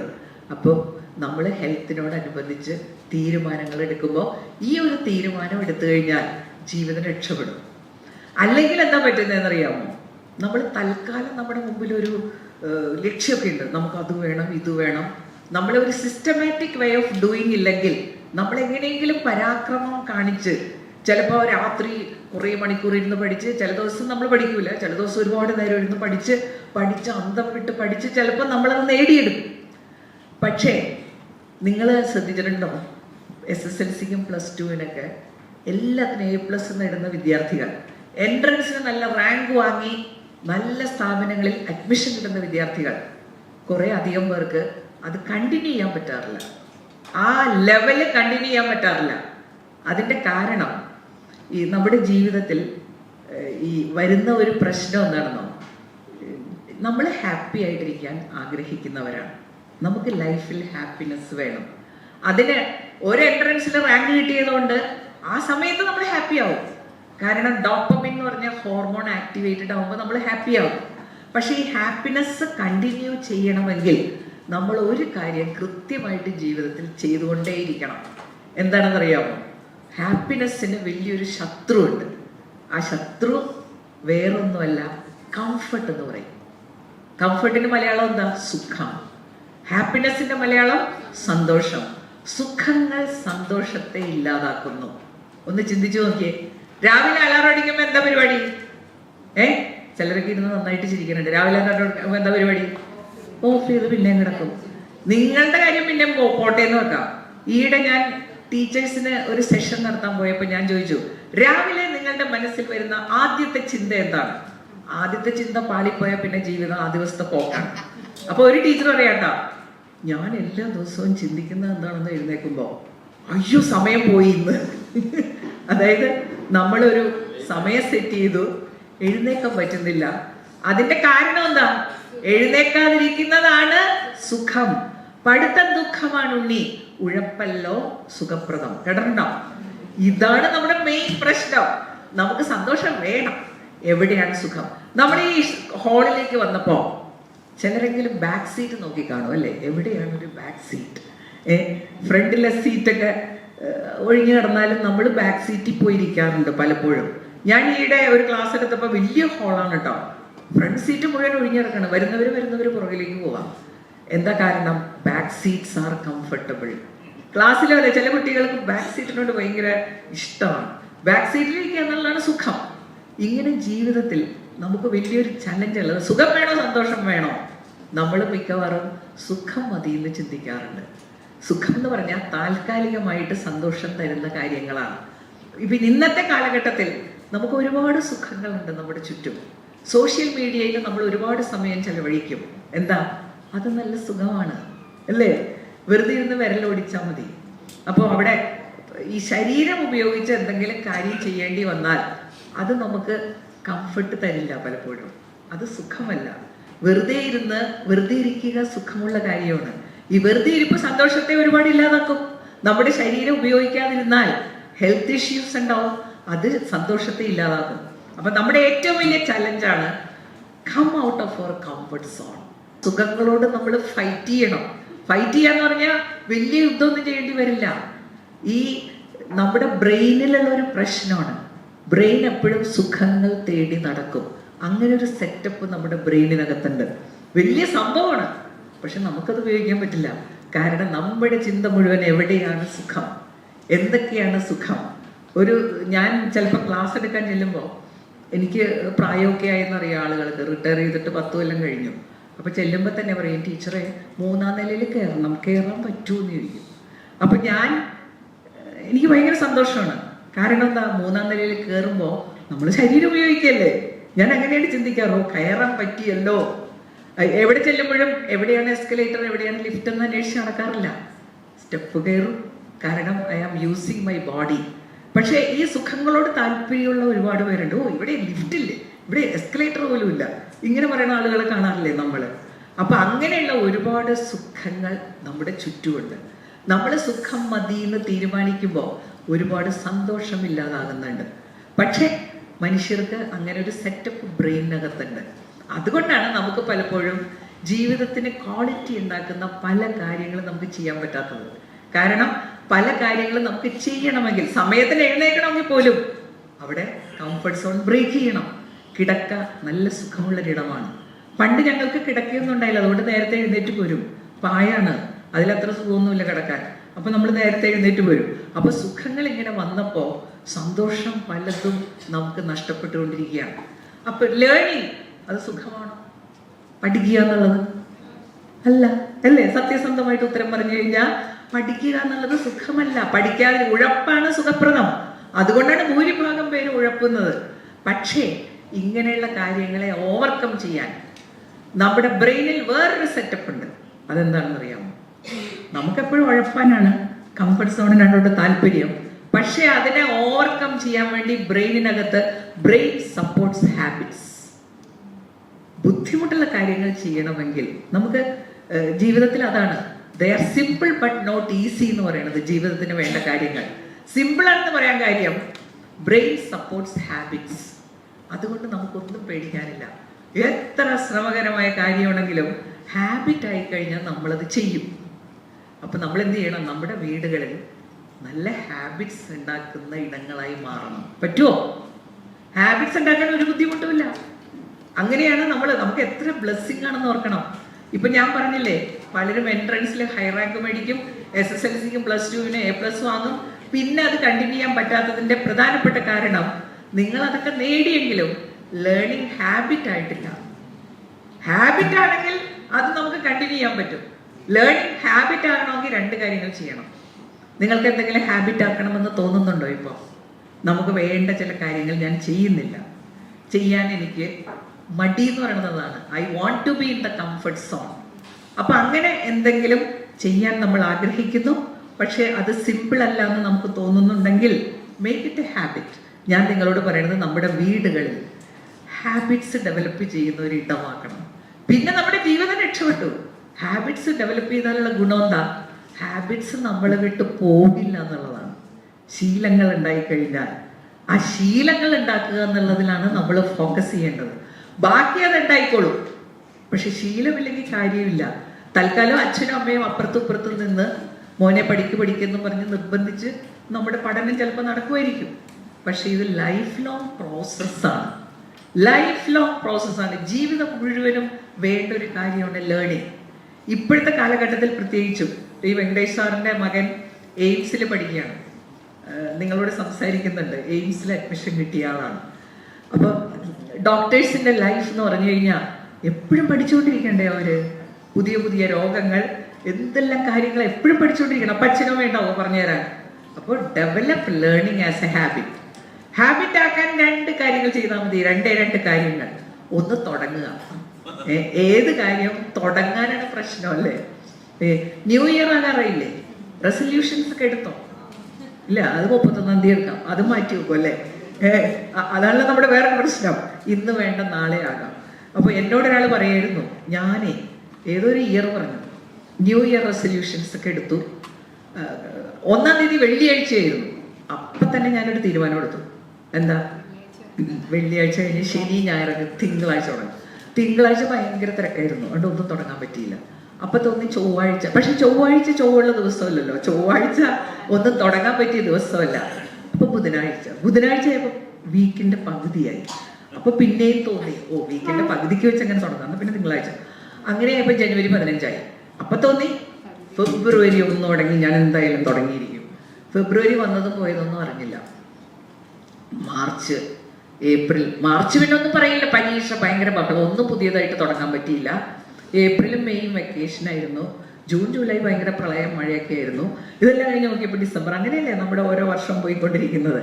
അപ്പോൾ ഇതിൽ തന്നെ തുടങ്ങുക എന്നുള്ളത് പലരും ചെയ്താലും പിന്നീട് അങ്ങോട്ട് ഉണ്ടാകാറില്ല.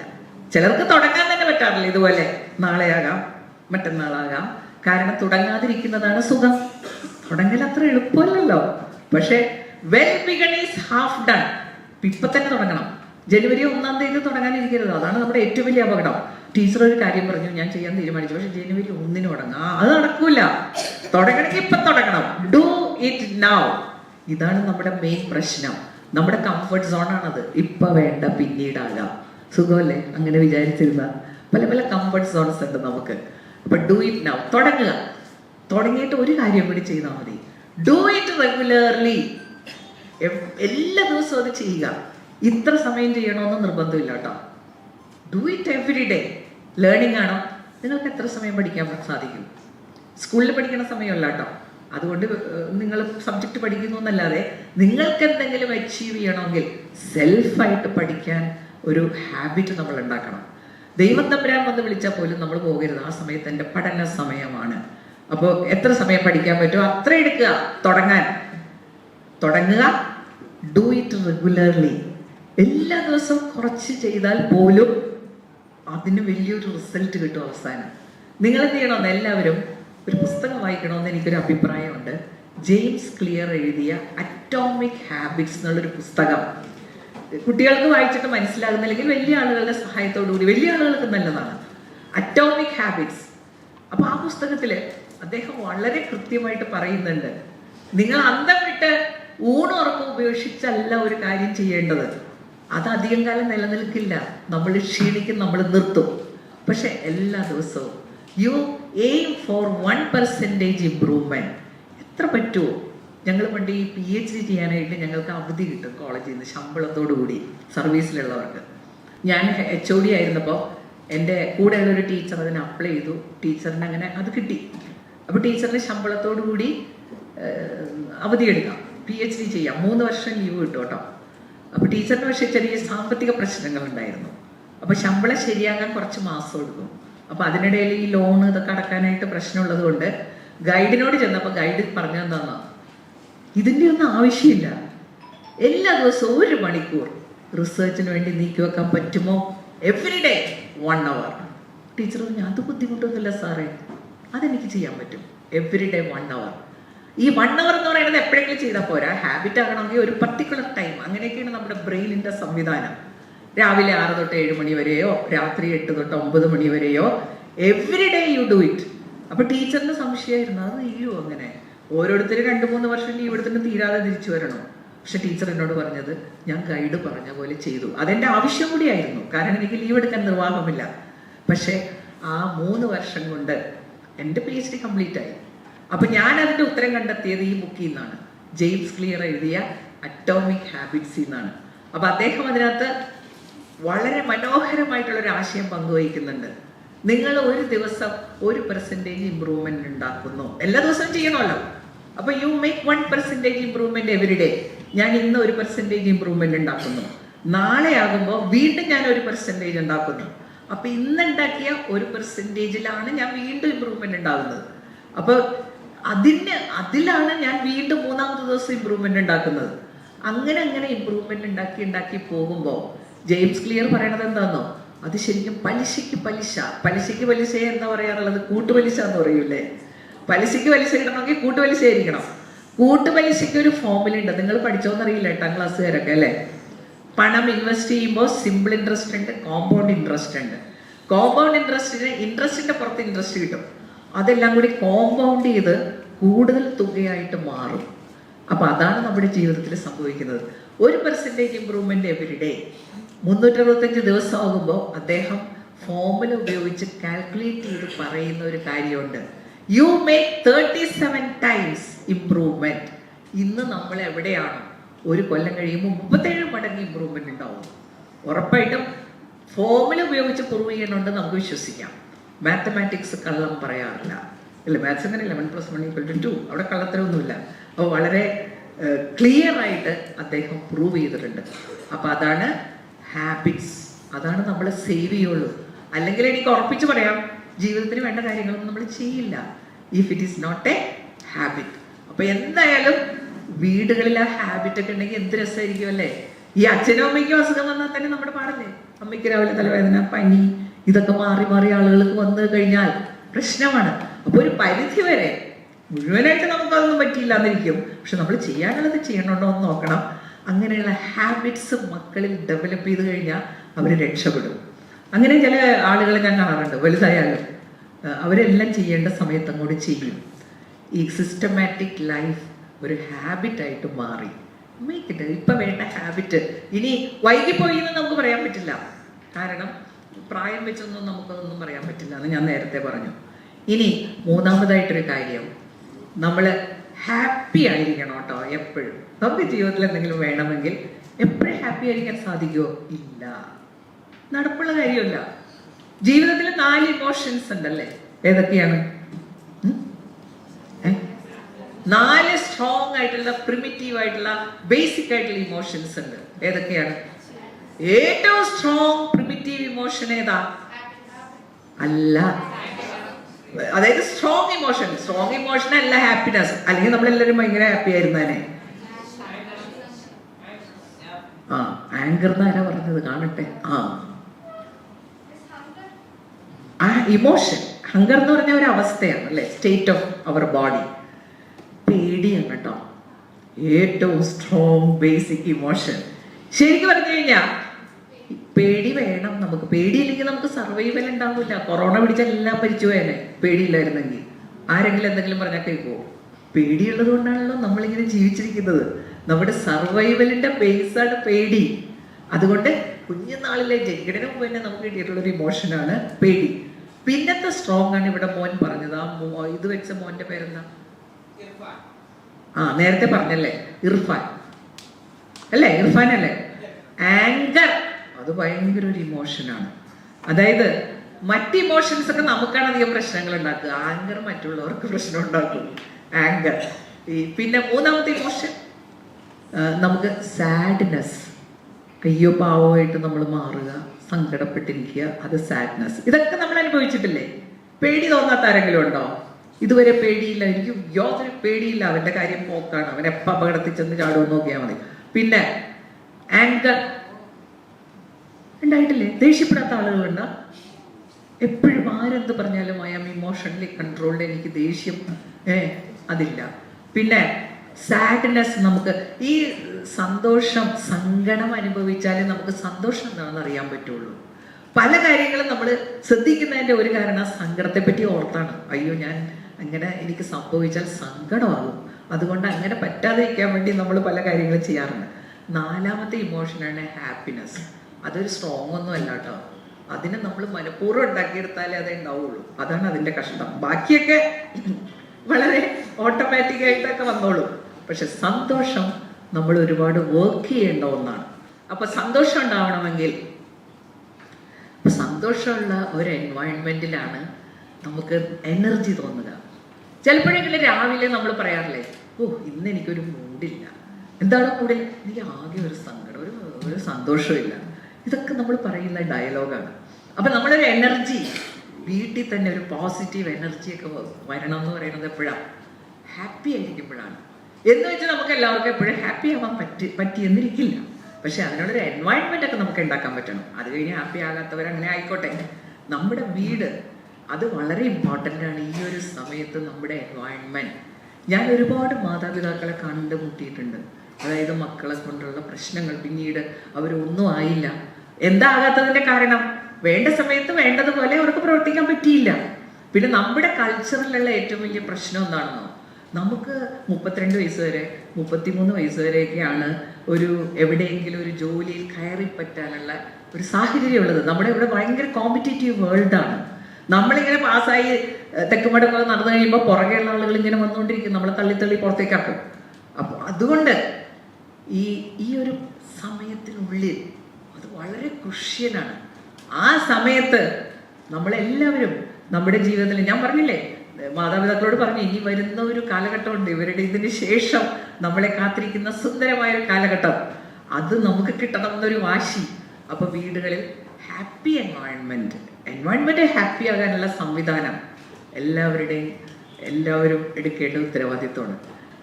ഞാൻ കുട്ടികളോട് പറഞ്ഞു തരാൻ ആഗ്രഹിക്കുന്ന ഒരു കാര്യം, ഹാപ്പി ആയിട്ടിരിക്കുക എന്നുള്ളത് സിമ്പിളാണ്, ഈസിയല്ല. അത് നമ്മുടെ ചോയ്സാണ് ഹാപ്പിനെസ്. എന്താ കാരണം എന്ന് അറിയാമോ? നമ്മുടെ ചില ഹാപ്പി ഹോർമോണുകൾ ആക്ടിവേറ്റ് ചെയ്യുമ്പോഴാണ് നമ്മൾ ഹാപ്പി ആകുന്നത്. ഈ ചിലതൊക്കെ ഓട്ടോമാറ്റിക്കായിട്ട് ദേഷ്യവും പേടിയൊക്കെ അങ്ങനെ വന്നോളും. പക്ഷേ ഇതുണ്ടല്ലോ, നമ്മൾ കുറച്ച് വർക്കൗട്ട് ചെയ്യണം. നമ്മുടെ ഹാപ്പി ഹോർമോൺസ് ആക്ടിവേറ്റ് ചെയ്യുമ്പോൾ നമ്മൾ ഹാപ്പി ആകും. ഏറ്റവും പ്രധാനപ്പെട്ട ഒരു ഹോർമോണാണ് ഡോപ്പമിൻ. വളരെയധികം ശ്രദ്ധിക്കേണ്ട ഒരു ഹോർമോണും കൂടിയാണ്. നമുക്ക് എന്ത് അച്ചീവ്മെന്റ് ഉണ്ടാകുമ്പോഴും ഡോപ്പമിൻ ആക്ടിവേറ്റഡ് ആവും, നമ്മൾ ഹാപ്പി ആകും. ഞാൻ എൻ്റെ ജീവിതത്തിൽ സംഭവിക്കുന്നൊരു കാര്യം പറയാം. രാവിലെ നമ്മൾ സമയത്തിനൊക്കെ എഴുന്നേറ്റ് ഒരു 8 മണിയാകുമ്പോൾ നമ്മൾ കുറേ കാര്യങ്ങളൊക്കെ ചെയ്തു തീർത്തു, നമുക്ക് ഹാപ്പിനെസ് തോന്നുകയില്ലേ? നല്ല ഹാപ്പി ആയിരിക്കും ഇല്ലേ? നമ്മൾ ചെയ്യാനുള്ളതൊക്കെ ചെയ്ത് സ്കൂളിലേക്കുള്ളതൊക്കെ നോക്കി നമുക്ക് എങ്ങനെയെങ്കിലും ക്ലാസ്സിൽ ആ ടീച്ചർ വന്നാൽ മതി ഉത്തരങ്ങൾ പറയാൻ അല്ലേ, എല്ലാം അടുത്ത ലെസൺ എന്താണെന്ന് നോക്കി നല്ല ഹാപ്പിനെസ് നമുക്ക് തോന്നും.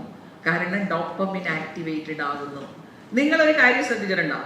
ക്ലാസ്സിൽ ഈ ടോപ്പർ എന്ന് പറഞ്ഞ കുറച്ച് ആളുകളുണ്ടാവും ഇല്ലേ, എല്ലാ ക്ലാസ്സിലും. അതുങ്ങളൊന്ന് 2ാം സ്ഥാനത്തേക്ക് ആക്കാൻ നോക്കിയാൽ പോലും പറ്റൂല ചിലപ്പോൾ. അതിനൊരു കാരണം എന്താണെന്നോ, ഈ ഡോപ്പമിന് ചെറിയൊരു പ്രത്യേകതയുള്ളത്, അതിന് അഡിക്റ്റീവ് ടെൻഡൻസി ഉണ്ട്, ഒരു അഡിക്ഷൻ വരും.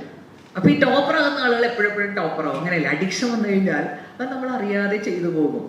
അപ്പൊ നമ്മൾ 3 or 4 തവണ ഇങ്ങനെ ശ്രമിച്ചാൽ മതി. അതിനോട് ഇങ്ങനെ വന്നു കഴിഞ്ഞാൽ നമ്മളത് ചെയ്യും. കാരണം ഡോപ്പമിൻ ആക്ടിവേറ്റഡ് ആയി, അതിന് അഡിക്റ്റീവ് ടെൻഡൻസി ഉണ്ട്. പ്രണയം, നിങ്ങൾ പ്രണയിക്കേണ്ടല്ലോ. ടീനേജ് ഒക്കെ വന്നു കഴിഞ്ഞാൽ എല്ലാവർക്കും ആദ്യമാണ് ദൈവം, ഇവൻ വല്ല ബന്ധങ്ങളിൽ ചെന്ന് ചാടുവോ.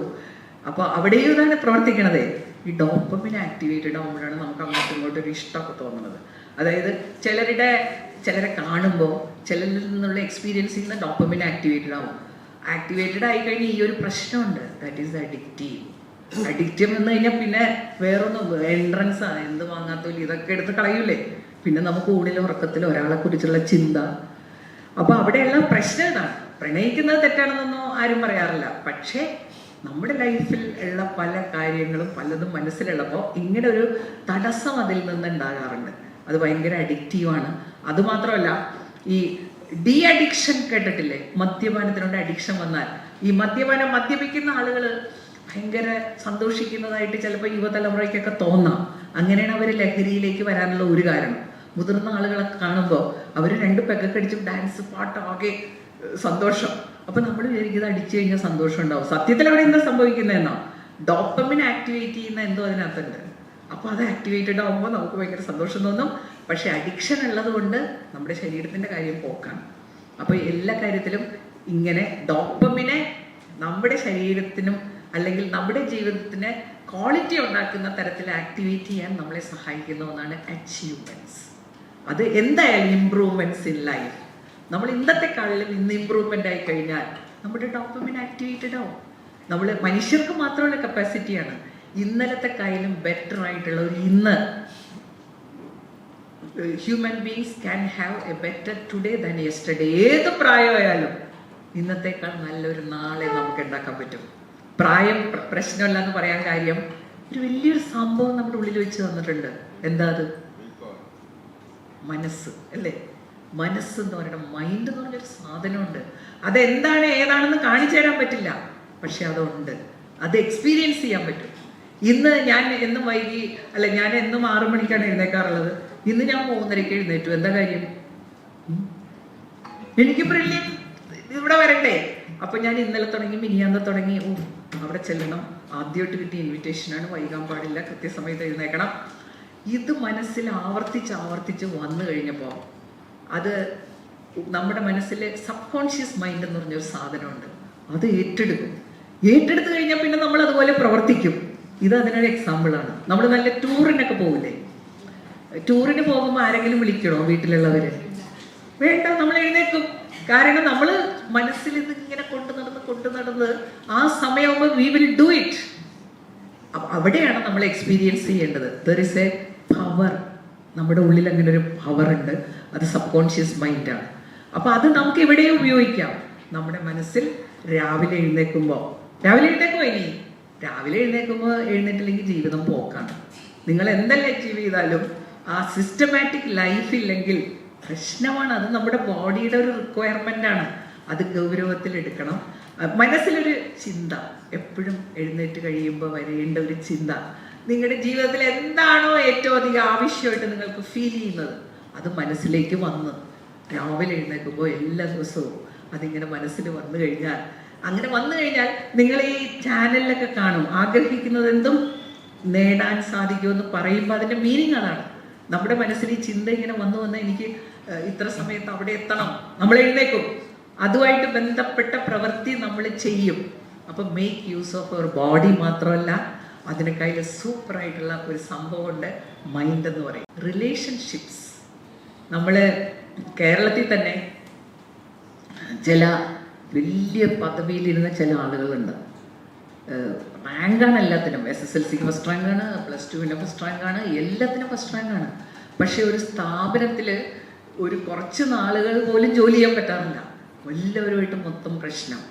അപ്പം നമുക്ക് ജീവിതത്തിൽ ഈ റിലേഷൻഷിപ്സ് വളരെ വളരെ ഇമ്പോർട്ടൻ്റ് ആണ്. ഫാമിലി എൻവയോൺമെൻറ്റ് ഹാപ്പി ആക്കണമെങ്കിൽ നമ്മൾ തമ്മിലുള്ള റിലേഷൻഷിപ്പ് എന്ന് പറഞ്ഞാൽ എന്താ അവിടെ വേണ്ടത്? നമുക്ക് അങ്ങോട്ടും ഇങ്ങോട്ടും സ്നേഹം തോന്നുക. ഒരു കാര്യം ഞാൻ കുട്ടികളോട് പറയാം കേട്ടോ, മാതാപിതാക്കൾക്ക് നിങ്ങളോട് എന്തായാലും സ്നേഹം ഉണ്ട്. കാരണം പ്രകൃതിയുടെ ഒരു സെറ്റപ്പ് അങ്ങനെയാണ്. നമ്മൾ മക്കളോട് നമുക്ക് ഒരുപാട് സ്നേഹം തോന്നും. അത്രയും സ്നേഹം ഞങ്ങൾക്ക് ഒരുപക്ഷെ ഞങ്ങളുടെ മാതാപിതാക്കളോട് തോന്നിയിട്ടില്ല. ഞാനിപ്പോൾ ആ സ്റ്റേജിലാണല്ലോ. എനിക്ക് മാതാപിതാക്കൾ, എൻ്റെ മക്കൾ, ഈ മക്കളോട് തോന്നുന്ന ഒരു ഭയങ്കരമായിട്ടുള്ള സ്നേഹം മാതാപിതാക്കളോട് തോന്നാറില്ല. അതങ്ങനെയാണ്. ഈ പ്രകൃതിയുടെ ഒരു സെറ്റപ്പാണ് അതൊക്കെ. കാരണം പ്രകൃതിയുടെ ഉദ്ദേശം എന്താ? വംശത്തിന്റെ നിലനിൽപ്പാണ്. അതിന് അടുത്ത തലമുറയ്ക്കാണ് കൂടുതൽ കെയറും സ്നേഹവും കൊടുക്കേണ്ടത്. അപ്പൊ അങ്ങനെ ഒരു നാച്ചുറൽ ഇൻസ്റ്റിങ്ക്റ്റ് നമുക്കുണ്ട്. അപ്പൊ എന്തായാലും മക്കളെ ഒരുപാട് സ്നേഹിക്കുന്നവരാണ് മാതാപിതാക്കൾ. മക്കൾക്കത് മനസ്സിലാവണമെന്നില്ല. മനസ്സിലാകാത്തതിന്റെ കാരണം ഞാനൊരു വീഡിയോ കാണിച്ചു തരാം. അപ്പൊ എന്തായാലും അത് മനസ്സിലാകണമെന്നില്ല. ചിലപ്പോൾ നിങ്ങളെ ഒരു കൺട്രോൾ ചെയ്യാൻ വന്നാൽ നിങ്ങൾക്ക് ദേഷ്യം വരും അല്ലേ? ദേഷ്യം വരാറുണ്ടാ? ഇല്ല. ഭയങ്കരമായിട്ട് ചിലരൊക്കെ പറയുന്നതാണ്, മോനോട് പഠിക്കാൻ പറയുമ്പോൾ ഭയങ്കര ദേഷ്യം. അപ്പൊ നമ്മളോട് എന്ത് നല്ല കാര്യം പറയുമ്പോഴും മനസ്സിലാവില്ല ആ സമയത്ത്. പക്ഷെ ഒരു കാര്യം നിങ്ങൾക്ക് മനസ്സിലുറപ്പിക്കാട്ടോ, നിങ്ങൾ എന്തൊക്കെ മാതാപിതാക്കളെ കുറിച്ച് ചിന്തിച്ചാലും ഏറ്റവും അധികം നിങ്ങളെ സ്നേഹിക്കുന്നവരവരാണ്. സ്നേഹിക്കാതിരിക്കാൻ പറ്റില്ല. അതാണ് സെറ്റപ്പ്. നമുക്ക് പക്ഷെ അത് സ്നേഹമായിട്ട് തിരിച്ചറിയണമെന്നില്ല. കാരണം എന്താ? സുഖം എന്ന് പറഞ്ഞ പരിപാടിയുണ്ട്. സുഖങ്ങൾ വേറെ പലതുമാണ്. നമുക്ക് സുഖങ്ങളോടാണ് താല്പര്യം. സുഖങ്ങളിലാണ് ഈ മാതാപിതാക്കൾ കയറി ഇടപെടുന്നത് അല്ലേ? നിങ്ങൾ ആഗ്രഹിക്കുന്ന സുഖങ്ങളിലാണ് അവർ ഇടപെടുന്നത്. അതുകൊണ്ട് ആ ഒരു കാര്യം മനസ്സിൽ സൂക്ഷിക്കുക. പക്ഷെ ആ സമയത്ത് മനസ്സിലാകണമെന്നില്ല. അത് ഞാൻ പറയുന്നതിനേക്കാൾ നിങ്ങൾക്ക് മമ്മൂട്ടി പറഞ്ഞാൽ ഒന്നുകൂടി നന്നായിട്ട് മനസ്സിലാവും അല്ലേ? ഇല്ലേ? മമ്മൂട്ടിയുടെ ഇവിടെ വന്നൊരു മോട്ടിവേഷണൽ സ്പീച്ച് എടുക്കണമെങ്കിൽ എന്തായിരുന്നല്ലേ? അപ്പൊ തൽക്കാലം മമ്മൂട്ടിയെ ഞാൻ സ്ക്രീനിൽ കാണിക്കാം. ഒരു പട്ടവും ഒരു കുട്ടി. ഈ കുട്ടി പട്ടം പറപ്പിച്ചുകൊണ്ടിരിക്കുകയായിരുന്നു.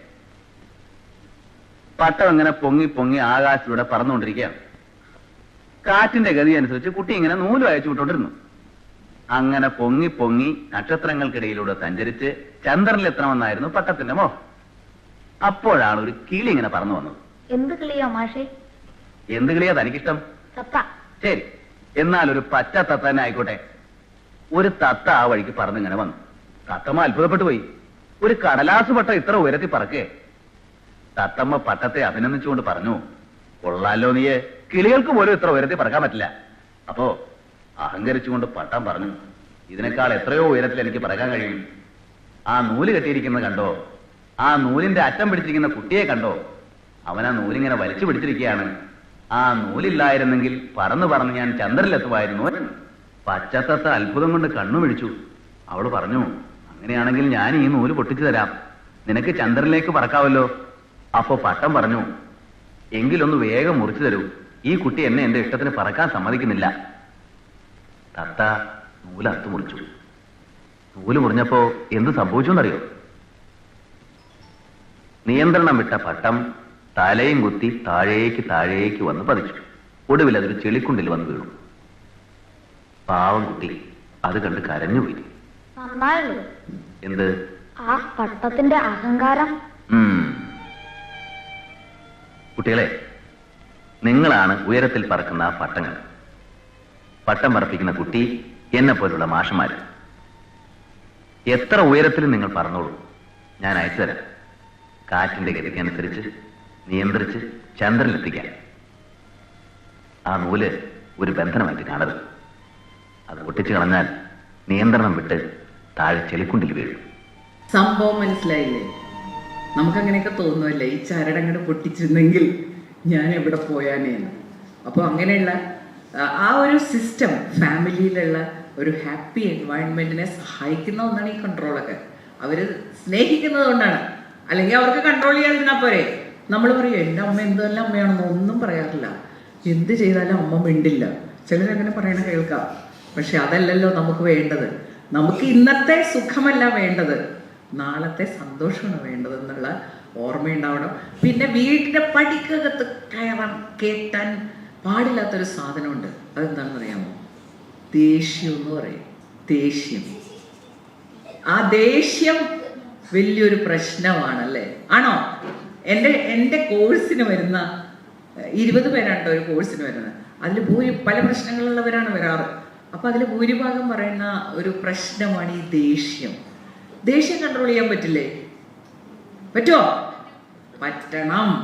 പറ്റുമെന്ന് പറ്റണം. ഇനി പറ്റൂല എന്ന് പറയണത് ശരിയല്ല. മോനെ പ്രത്യേകമായിട്ട് ശ്രദ്ധിപ്പിക്കാൻ വിളിക്കണോ? ശ്രദ്ധിച്ചിരിക്കോ അവിടെ? അല്ലെ ചേച്ചിക്ക് കേൾക്കാൻ പറ്റില്ലല്ലോ. ഇത് തന്നെ ഇങ്ങനെ പറയാം, വേറെ തരത്തിലൊക്കെ പറയാം അല്ലേ? ഒരാള് അപ്പൊ മോൻ മിണ്ടാതിരുന്നു. അത് അതിനോട് ഞാൻ നേരത്തെ പറഞ്ഞല്ലേ, ഇതാണ് നമുക്ക് എല്ലാവർക്കും ഒരു ശകാരഭാവമുണ്ട്, സാന്ത്വന ഭാവമുണ്ട്. ശ്രദ്ധിച്ചിട്ടുണ്ടോ? ശകാരഭാവം, സാന്ത്വന ഭാവം. അപ്പൊ നമ്മുടെ മാതാപിതാക്കൾക്ക് മിക്കവാറും ശകാരഭാവം കൂടുതലായിരുന്നിരിക്കണം. കാരണം അന്ന് അങ്ങനെയുള്ള ഒരു ഓറിയന്റേഷൻ ഒന്നും അവർക്ക് ഉണ്ടായിരുന്നില്ല. അപ്പൊ അവരോട് നമുക്ക് ആ സമയത്ത് ദേഷ്യം ഉണ്ടെങ്കിൽ ഇന്ന് നന്ദിയുണ്ട്. അന്ന് അങ്ങനെ അവർ കൺട്രോൾ ചെയ്തുകൊണ്ടാണ്. I am so thankful.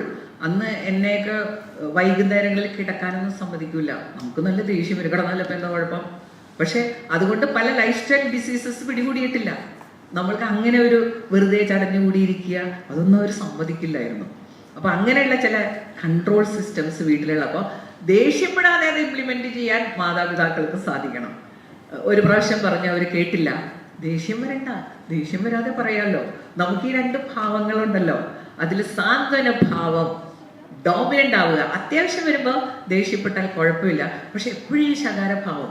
ഒരുപക്ഷെ നമ്മളെ ശ്രദ്ധിക്കണുണ്ടാവില്ല നമ്മൾ എങ്ങനെയാണ് കമ്മ്യൂണിക്കേറ്റ് ചെയ്യുന്നതെന്ന്.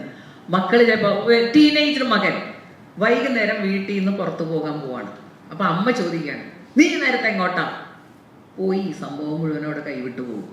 മോൻ എന്തായിരിക്കും പറയാം? അമ്മയ്ക്ക് പറഞ്ഞിട്ട് എന്താ കാര്യം? ഞാൻ ഇപ്പൊ ടീനേജറാണ്, അതാണ് ഇതാണ്.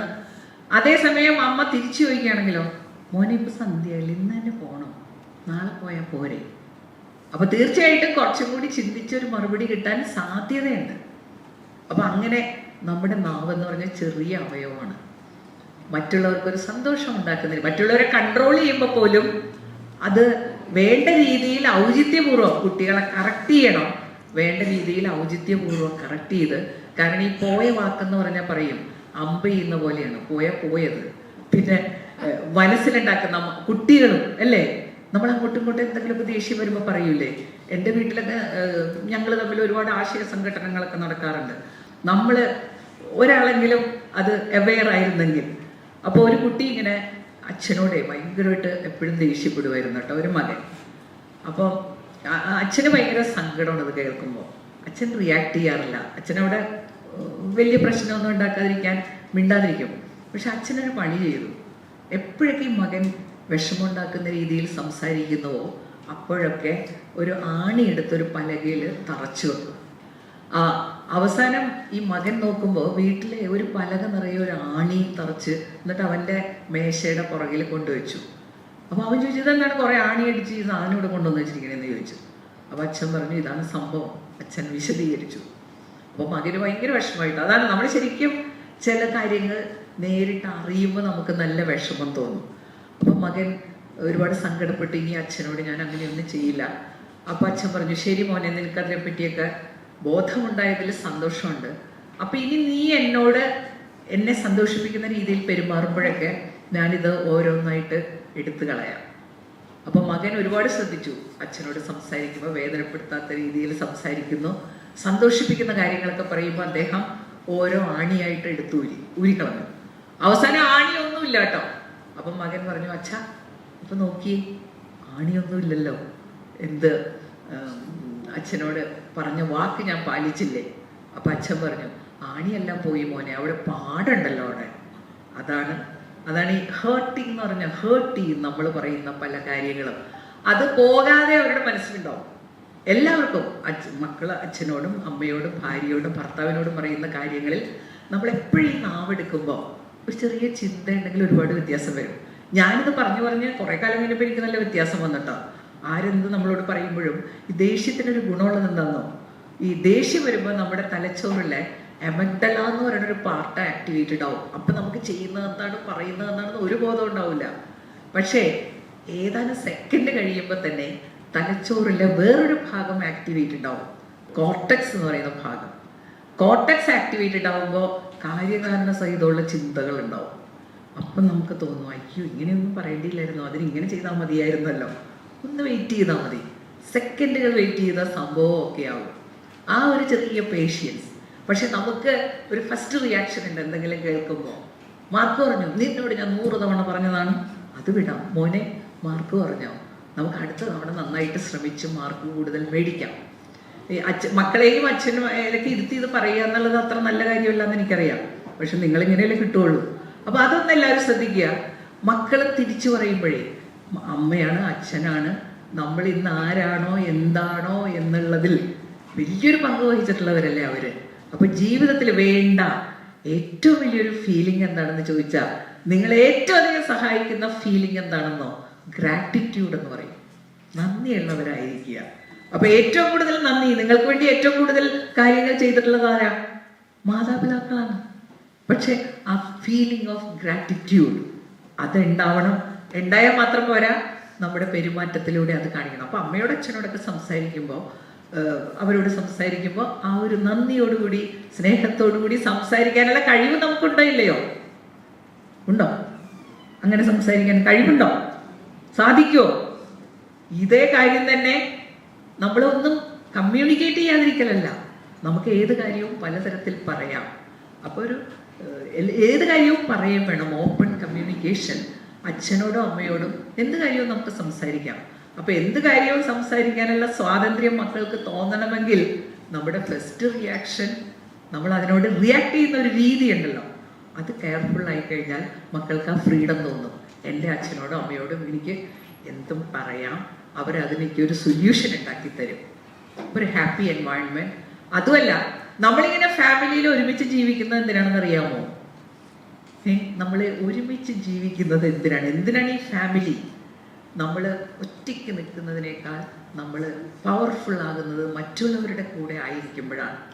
അപ്പോൾ ഇവിടെ നമുക്ക് വരാവുന്ന നമ്മൾ വലിയ മോഹങ്ങളും സ്വപ്നങ്ങളും ഒക്കെ മനസ്സിൽ കൊണ്ടു നടക്കുമ്പോൾ പലപ്പോഴും നമ്മൾ ചുറ്റുപാടുമുള്ളവർ മറന്നു പോകാറുണ്ട്.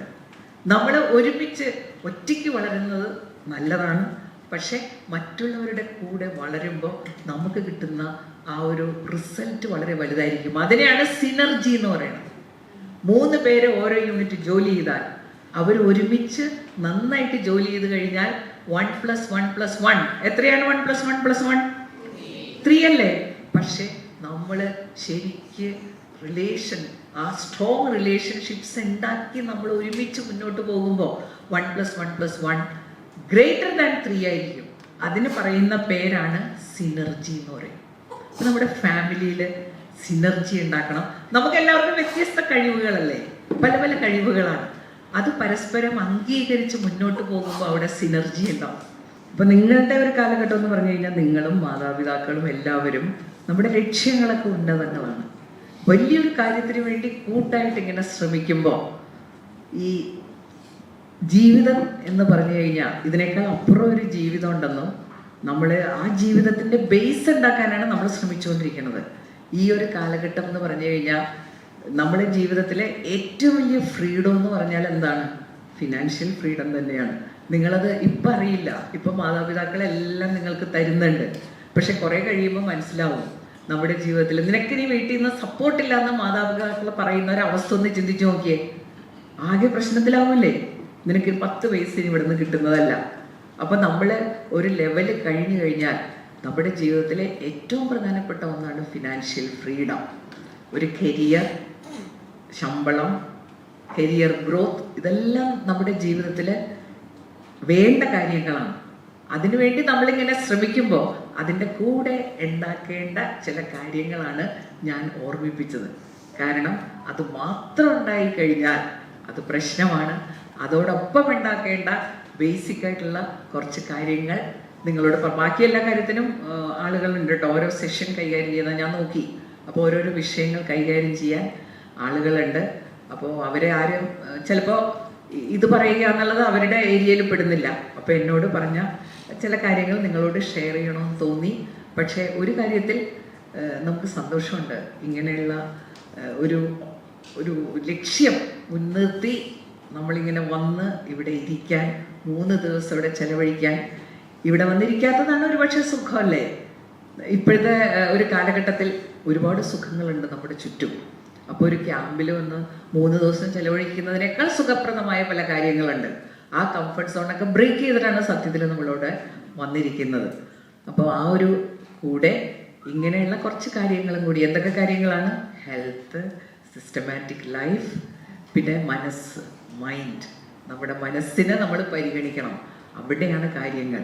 ഇന്ന് മനസ്സിനെ പരിഗണിക്കാനും നമുക്ക് ബുദ്ധിമുട്ടുണ്ട്. കാരണം ലോകത്ത് മുഴുവൻ ഡിസ്ട്രാക്ഷൻസ് ആണ്.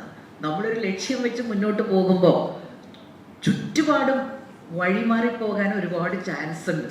ഇപ്പൊ നമ്മൾ ബസ്സിൽ കയറി കോഴിക്കോട്ട് പോകുകയാണെന്ന് വിചാരിച്ചോ, തൃശ്ശൂർ ബസ് സ്റ്റാൻഡിൽ എത്തുമ്പോൾ ഒരുത്തൻ അവിടെ ഒന്ന് ചീത്ത പറയണം. നമ്മൾ ഇറങ്ങി അവനോട് 2 വർത്താനം പറയാൻ പോയാൽ പോയില്ലേ, നമ്മൾ അത് കഴിഞ്ഞ് വരുമ്പോൾ ബസ് പോയി. അതുപോലെയൊക്കെയാണ് സാധാരണ നമ്മുടെ ജീവിതത്തിൽ നടന്നുകൊണ്ടിരിക്കുന്നത്. ഒരുപാട് കാര്യങ്ങൾ നമ്മുടെ ചുറ്റും ഉണ്ടാവും.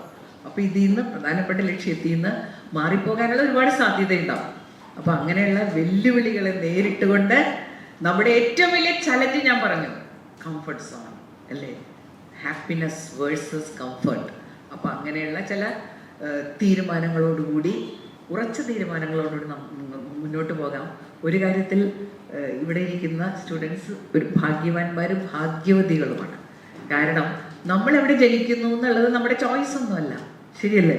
ഇനി ചോയ്സ് അങ്ങനെ നമുക്ക് കിട്ടിയിരുന്നെങ്കിൽ എവിടെ ജനിച്ചാലേ നമ്മൾ, അങ്ങനെയുണ്ട്, നമ്മളോ അംബാനിയുടെ അവിടെയോ അല്ലേ, അമിതാഭ് ബച്ചന്റെ വീട്ടിലോ അങ്ങനെ ചോയ്സ് തന്നിരുന്നെങ്കിൽ അങ്ങനെയും ചോയ്സസ് നമുക്ക് നടത്താമായിരുന്നു. പക്ഷെ ഇതിലൊന്നും ചോയ്സ് ഇല്ല. അതാണ് നമ്മൾ ആലോചിക്കുമ്പോൾ നമ്മളെ അത്ഭുതപ്പെടുത്തുന്ന ഒരു കാര്യം. ജീവിതത്തിൽ വളരെ പ്രധാനപ്പെട്ട ഒരു കാര്യമാണ്. അത് ഇവന്റിൽ നിന്ന് കൺട്രോളില്ല. നമുക്ക് എവിടെ ജനിക്കുന്നു, ആരുടെ മക്കളായിട്ട് ജനിക്കുന്നു. പക്ഷെ ഒരു കാര്യം, നമ്മൾ അവിടേക്കാണ് നമ്മൾ ഒരു ലക്ക് ഫാക്ടർ. ഇതിലൊക്കെ താല്പര്യമുള്ള മാതാപിതാക്കളുടെ മക്കളായിട്ട് ജനിക്കാൻ പറ്റി എന്നുള്ളത് വലിയ ഭാഗ്യമല്ലേ? ഇതിനൊക്കെ സപ്പോർട്ട് ചെയ്യുന്ന, വേറെ പണിയൊന്നുമില്ല. നീ വെറുതെ അവിടെയൊക്കെ ചേർന്ന് പഠിച്ചിട്ട് ഇങ്ങനെയൊക്കെ പറയുന്ന, നെഗറ്റീവായിട്ട് സംസാരിക്കുന്ന ആളുകളുണ്ട്. അപ്പോൾ വളരെ സപ്പോർട്ടീവായിട്ടുള്ള മാതാപിതാക്കളുടെ മക്കളായിട്ട് ജനിക്കാൻ പറ്റി. അപ്പൊ നമ്മൾ ആ വീഡിയോയിലൊക്കെ കണ്ടില്ലേ, നമുക്ക് ചിലപ്പോൾ ചിലതൊക്കെ കേൾക്കുമ്പോൾ ഒരു പ്രശ്നം തോന്നിയാലും നമ്മൾ ചിന്തിക്കണം എന്തുകൊണ്ടാണ് അവരിങ്ങനെ പറയുന്നതെന്ന്. അങ്ങനെ കുറെ കഴിയുമ്പോൾ ഇവിടെ റെജീന പറയായിരുന്നു, ഞാൻ പഠിപ്പിച്ച കുട്ടി അവിടെ ഉണ്ട് ഇവിടെ ഉണ്ടെന്നൊക്കെ. ഒരു സ്റ്റുഡൻറ്റ്, അതായത് റെജീന എൻ്റെ യങ്ങർ ജനറേഷനായിട്ട് പോലും പഠിപ്പിച്ച കുട്ടികൾ പല ലെവലിലായി. അപ്പോൾ അതുപോലെ എൻ്റെ ക്ലാസ്സിൽ ഒരു സെഷനിലിരുന്ന കുട്ടി അല്ലേ, അങ്ങേ വലിയൊരു പദവിയിലൊക്കെ ഇരിക്കണം. കാണാൻ ഒരുപാട് സന്തോഷമുണ്ട്. പദവിയോടൊപ്പം പല കാര്യങ്ങളും നമുക്ക് കൈമോശം വന്നു പോകരുത്. അതുമാത്രം ഓർമ്മപ്പെടുത്തിക്കൊണ്ട് ഞാനിവിടെ അവസാനിപ്പിക്കുന്നു. എൻട്രൻസ് സംബന്ധമായ വാർത്തകളും അപ്ഡേഷനുകളും ഏറ്റവും വേഗം ആധികാരികമായി അറിയാൻ ബ്രില്യൻ സ്റ്റഡി സെന്റർ പാല യൂട്യൂബ് ചാനൽ സബ്സ്ക്രൈബ് ചെയ്യുക, ബെൽ ഐക്കൺ അമർത്തുക. ഈ വീഡിയോ മറ്റു സുഹൃത്തുക്കളിലേക്കും മാക്സിമം ഷെയർ ചെയ്യുക.